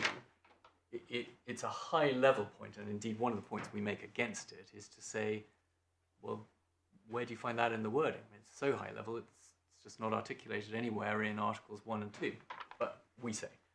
But the judge rejects all of that. He then says, nevertheless, just focusing narrowly on the terms of 2.1e, I find that 2.1e should be read as if it said, just open up to an E, claims in respect to the removal, destruction, or the rendering harmless of the cargo of the ship by someone other than a person involved in the operation of the ship.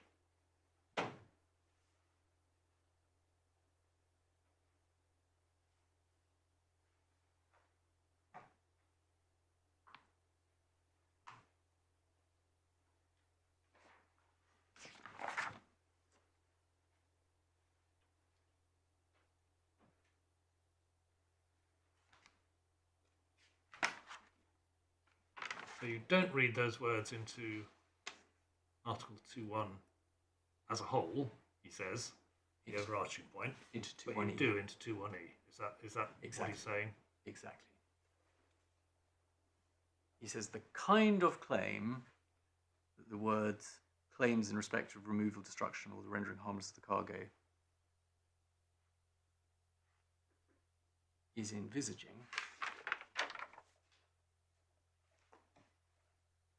is a claim by someone other than a person involved in the operation of the ship. And our first and central submission about that is that reading does not reflect the ordinary meaning of the words used. It is, in the language used by Lord Justice Longmore in the CMA Jakarta, a gloss.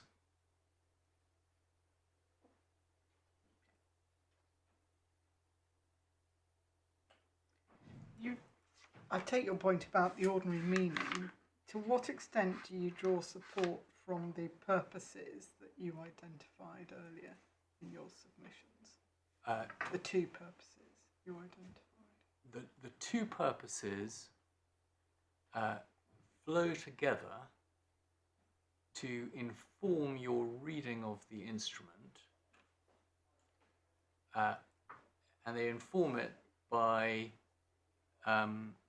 steering you to read these provisions broadly and liberally so as to give effect to the right to limit. And if you were to find that an owner could not limit against a charterer for expensive costs of removing cargo, or a charterer couldn't limit against an owner, because these things go two ways, you are making a major inroad on each person's, each party's right to limit. That is a very significant curtailment of what is otherwise an effective right to say, out of this maritime adventure, I may be exposed to liability, as a result of this maritime adventure, I may be exposed to liability, but it will be no more than this amount. The reason I ask is the second of the two purposes you focus on, which is the equitable distribution among claimants, perhaps doesn't apply to the same extent in this sort of context. Charterers and other persons involved in the operation of a ship, in the sense of are playing some contractual part, form a potentially large class and potentially a class of persons, and a class of persons with rather uncertain boundaries. So an owner may time charter his ship and the ship may then be sub-time chartered. Yeah. The sub-time charterer may voyage charter the ship. The voyage charterer may slot charter to, and what you have is a class of persons. And then when you look at Article 1.2, the other people involved are the owner, the charterer, the manager, and the operator. But that's just 1.2. I mean, for the judge's description, persons involved, would he include a bill of lading holder who had contracted to discharge the ship? It's not unusual that someone who's not within, and one of the points we make is that it would be simplistic to assume that any of the large number of people who might be ship owners within Article 1.2 wouldn't have just as strong an interest in participating equitably in making claims against a fund as people who are not interested.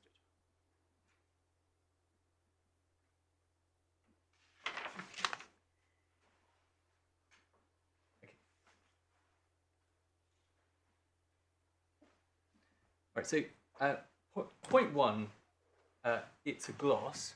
Point two, rather anticipated by my answer to my lady's question, is that it's a gloss of uncertain ambit, to adopt the phrase used by Lord Justice Longmore in the CMA Jakarta. And it's enough to demonstrate that to consider any one of a number of examples of the potential difficulties involved in applying the implied qualification that the judge has formulated. Right. It's not a good start that the judge formulates it in one way in 125, paragraph 125, it says, for and on behalf of the ship. And then at 164, for and on behalf of anyone involved in the operation of the ship. And I mean, you might say, well, that's broadly the same thing, but it's not necessarily the same thing. And this is effectively words that you are being asked to imply into a statute. And it's easy enough to multiply examples, but how do you apply the judge's implication when discharge is carried out or removal is carried out by a public authority, but purportedly on behalf of the owner? It's not an altogether unusual situation that under a relevant statute, the authority has power to act on behalf of the owner. Or what about the converse case? The owner actually does the work, but on the orders and instructions of the local authority. Or what about the case contemplated by, sorry, I keep referring to the CMA Jakarta, but it might just be helpful just to turn it up. In para 15, sorry, tab 15, at page 271, you have the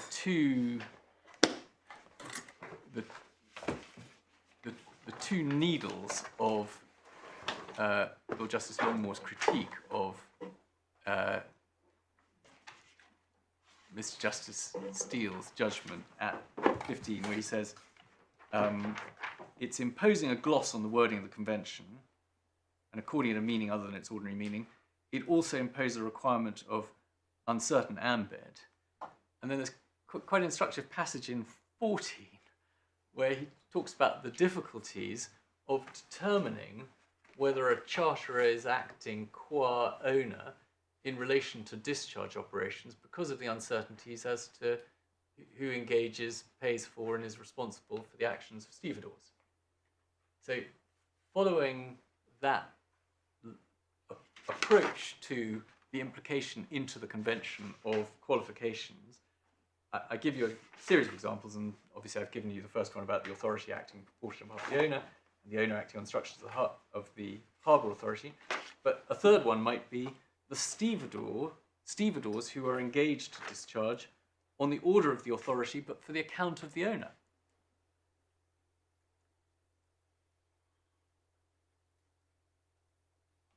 And then finally, an example I've already mentioned, what about the case where it's the bill of lading holder who's not, for the purposes of Article 1.2, a ship owner, and in that sense involved in the operation of the ship, but it's the bill of lading holder who, either under a contract with the charterer or under a contract with the owner, depending whether it's a charterer's bill or an owner's bill, does the discharging. Is that within or without the judge's implied qualification?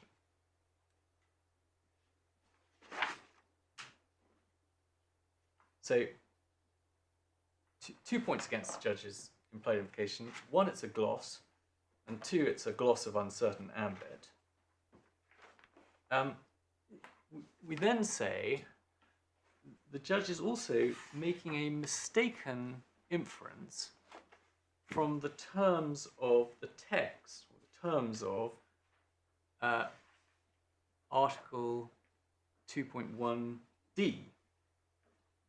Let's just remind ourselves what he says on that subject at paragraph 126. Sorry, 126, page 76.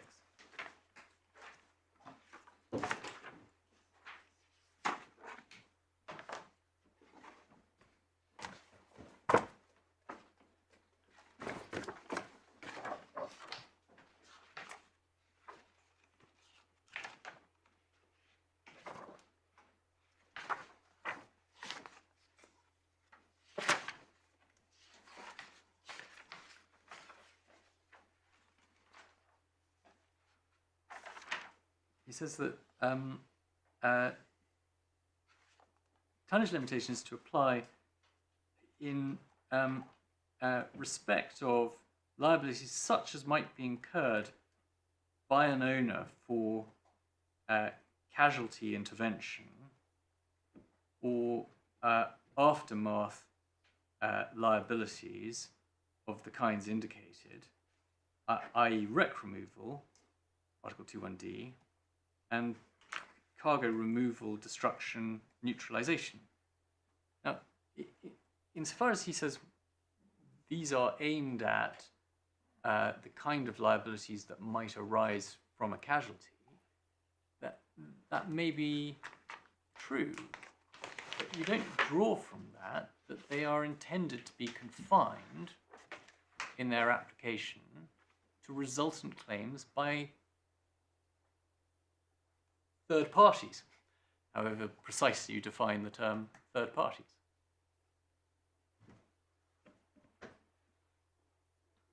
He then says, I'm supported in this view, this is paragraph 127, by the Travo, which take D and E together. And we accept that's a fair point, they do take D and E together. But it then says, they record their purpose, namely in this way.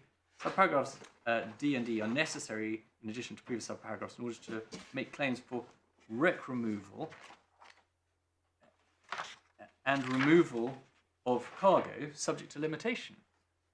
But that's just question begging. I mean, it says it covers cargo removal. It doesn't, by the language of that provision, in any way circumscribe what kinds of cargo removal you're talking about. And then he says, and this is where at last, with relief, we can get into the Travo, because that's where all great answers to be found. It's clear that subparagraphs D and E were only kept as separate provisions, a proposal having been made one of the preparatory sessions that they might be a single paragraph. To be clear that tonnage limitations in situations of or akin to shipwreck was not confined to claims by those who dealt with the cargo still on board a wrecked, stranded or abandoned ship, but also to those who dealt with cargo that had been jettisoned or otherwise detached from the ship. Now, our submission about that is just reading far too much into what the Travaux actually say. And just to understand how the judge is adding 2 and 2 and arriving at an answer of 5, you need to look at the relevant passage in the Travaux, which you find in the authorities bundle at tab 23, page 980. Is that going to be volume 2 or 3? Sorry, no. It's going to be volume 3. When I say 980, that's 980 in the original, in the blue script. So volume 3, blue script, 980. Yes.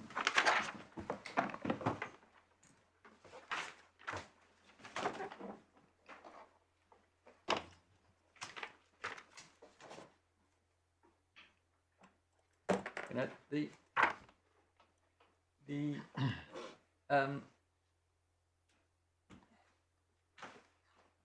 bit that the judge has focused on is paragraph 28 at the bottom of the page, which is a record of the 25th session of the IMCA Legal Commission. He says, it says there, a suggestion was made that 1D and 1E might be one subparagraph, but the committee accepted the view that the 2 subparagraphs were concerned with factual situations that might be distinct. So far, so consistent with what we say. E.g., the cargo might be jettisoned or otherwise detached from the ship. That's an example. It's not i.e. It's not supposed to be an exhaustive statement of the circumstances in which E would apply because D did not apply. It's just an example of one case that might be covered by one provision, not the other. And the lack of centrality, or the unimportance of that observation, is confirmed when you look at the text of the provisions as they were being discussed at the 25th session, which you find at the top of the page. And what is critical about the text at the top of the page is that it doesn't have the wording that I asked you to focus on, particularly this morning when we looked at 1D. Remember I said, look at 1D and it says, anything that is on or has been on the ship. At this point, when they're discussing the example that the judge feels confirms his view of the scope of E, and he makes regards as important and revealing that there's, for example, the cargo might be jettisoned. That example only falls within E because at the time, the draft of D, unlike the final version of D, didn't deal with cargo that's been jettisoned during a shipwreck. Whereas the new version of D, the D that actually made it into the convention, does deal with cargo that's been jettisoned from a shipwreck.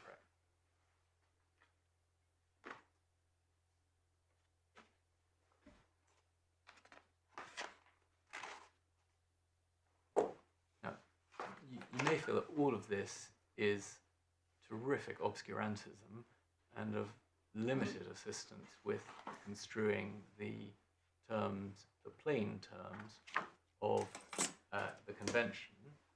If you say that, we agree. But we simply make the point that the judge's reliance on this passage as indicating that words of the kind that he has implied into E should be implied is far from the kind of bullseye illumination that would justify the use of the travo in the way that he has. Putting that more clearly, the travo do not clearly support the conclusion that the judge draws from them.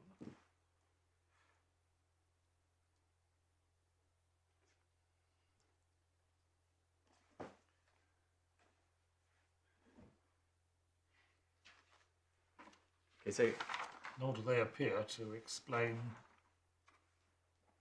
the origin of the words that is or has been on board. Do they? Just from glancing through, I can't see it. The is or have been is introduced at a later stage of the drafting. I can't tell you now whether there is, and I think the answer is that there is nothing else in the travo that refers to the introduction of those words. No, I was just glancing through the next couple of pages till we get to the text of the convention on page 983, and on a quick read I can't see anything, but maybe it doesn't matter anyway. On one view, those words render E unnecessary. If the judge were right, if the judge were right about the scope of E, I mean, insofar as the judge is saying, well, the reason we have E is to cope with jettison cargo from shipwrecks. In the light of the final drafted version of D, we wouldn't bother to have E at all. But the reason that is one finds oneself in that difficulty, judge has set off on the wrong foot. E is to be given its natural scope. It deals with discharge and cleanup operations, and D deals with shipwrecks. I mean, D is an exhaustive treatment of the consequences, claims relating to shipwrecks and their cargo. And E is a treatment of the it provides for the limitability of claims relating to discharge, removing, cleaning cargo. And of course there may be some overlap between these, and we've seen examples, for example, in the Braden Merchant we looked at, where a single claim might come within two limbs. Yeah. But it's quite clear in our submission that E has a sphere of operation which has nothing to do with the shipwrecks that are the subject of D. So you say that once the casualty has happened, then somebody has got to bear the cost of rendering the cargo harmless, which is one of the things which E is about. And you say there's nothing in the language to exclude the case where an insider incurs that cost, and that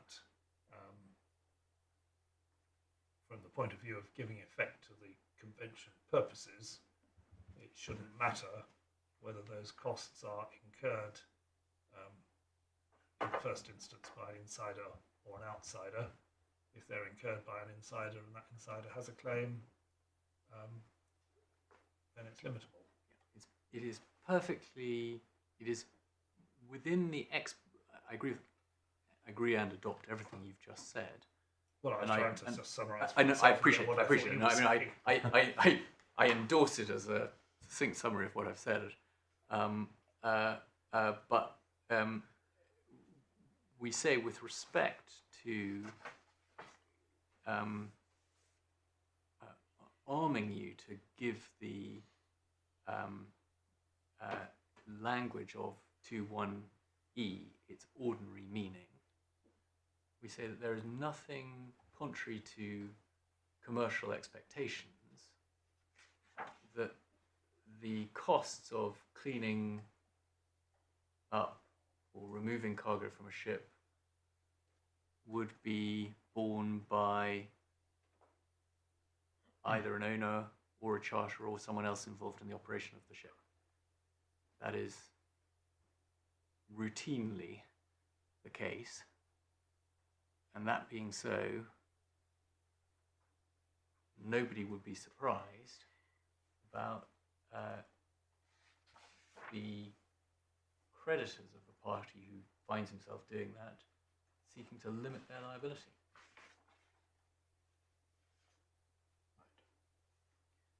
Okay, so it's a gloss. It's a gloss of uncertain ambit. There is no assistance to be drawn from either the terms of D&E or the Travo. I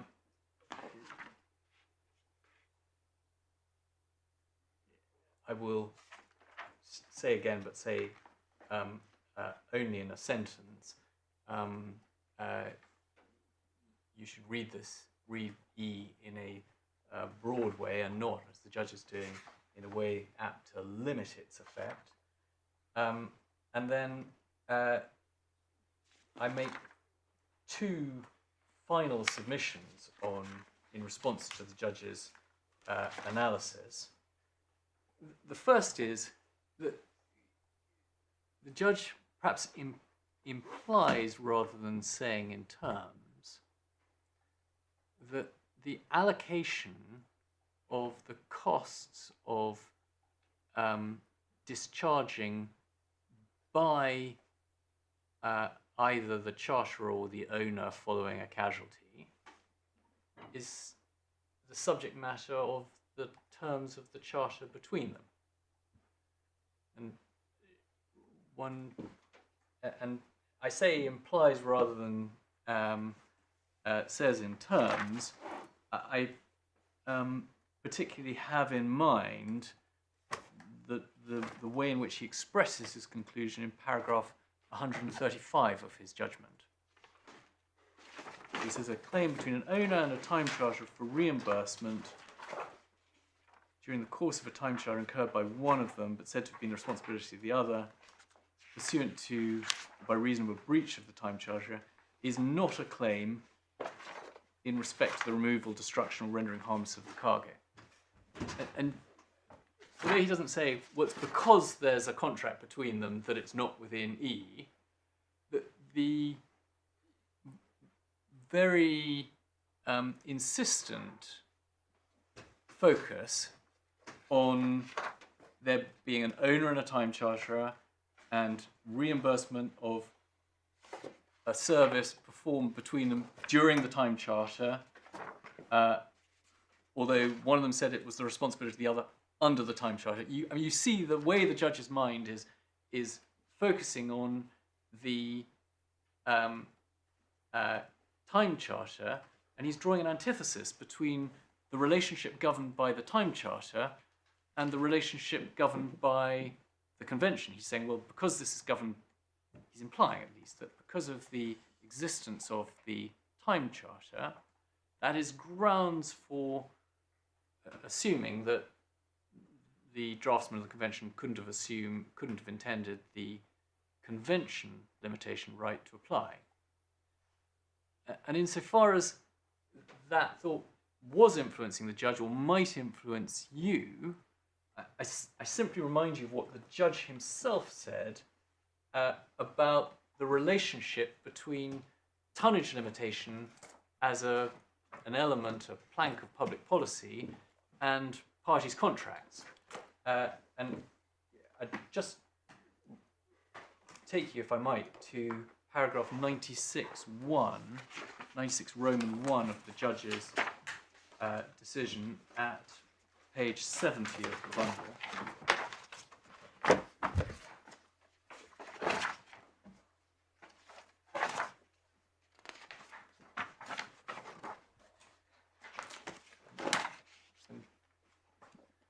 I might summarize this just by saying this is the judge ticking off Mr. Justice Thomas for doing the very thing, for falling into the very heffalump trap that he then falls into himself. I'll let you read that.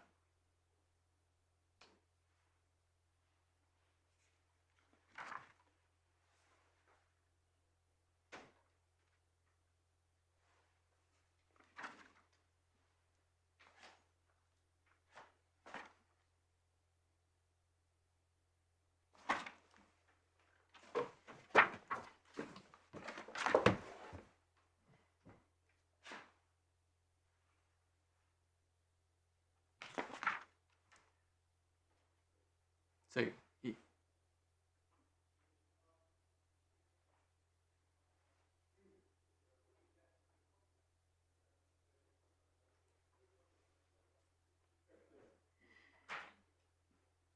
in short summary, one needs to put aside the assumption that because a matter is regulated by contract, that is a justification for not applying the convention in accordance with its terms, because you'd expect a matter to be governed by contract.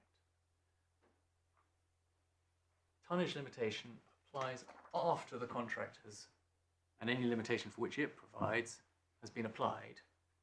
And in this case, the fact that there is a claim against us for the costs that the owners have incurred in discharging and cleaning the cargo is because of a charter between us, under which they've obtained an award for 200 million, and our right, our statutory right to limit, applies only at that point, i.e. at the point that our rights inter se, the rights between the parties, have been determined as a matter of contract law.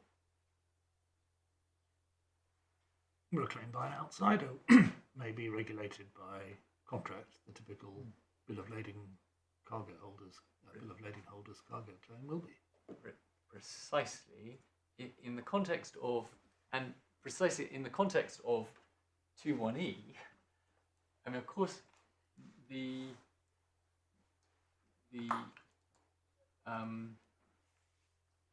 paradigm case that the judge has in mind is a claim by the Wilhelmshaven Harbour Board for craning off the dangerous cargo and hosing it down on the quayside.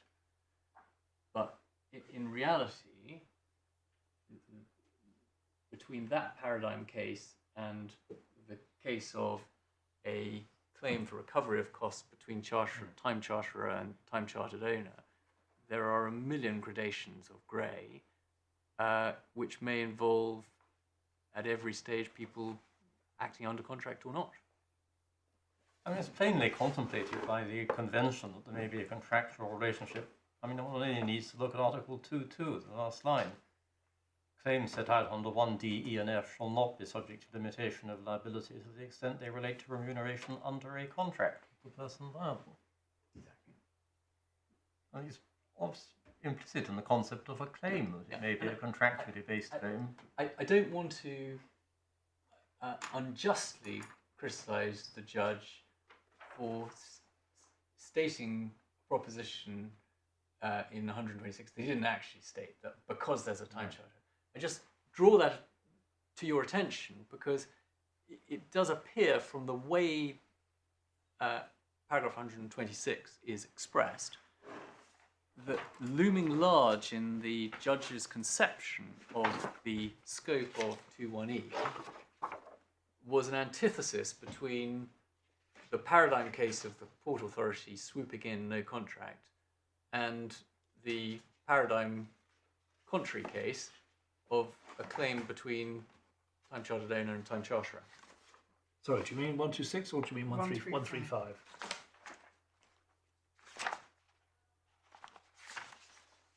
I mean 135. Apologies. Right. Okay, so that's everything I wanted to say about the judge's implication. I have still on 2.1e, briefly to come back to his "it's all one claim" point, but I think we've largely covered that. And then I have Conti's 2 points: a claim for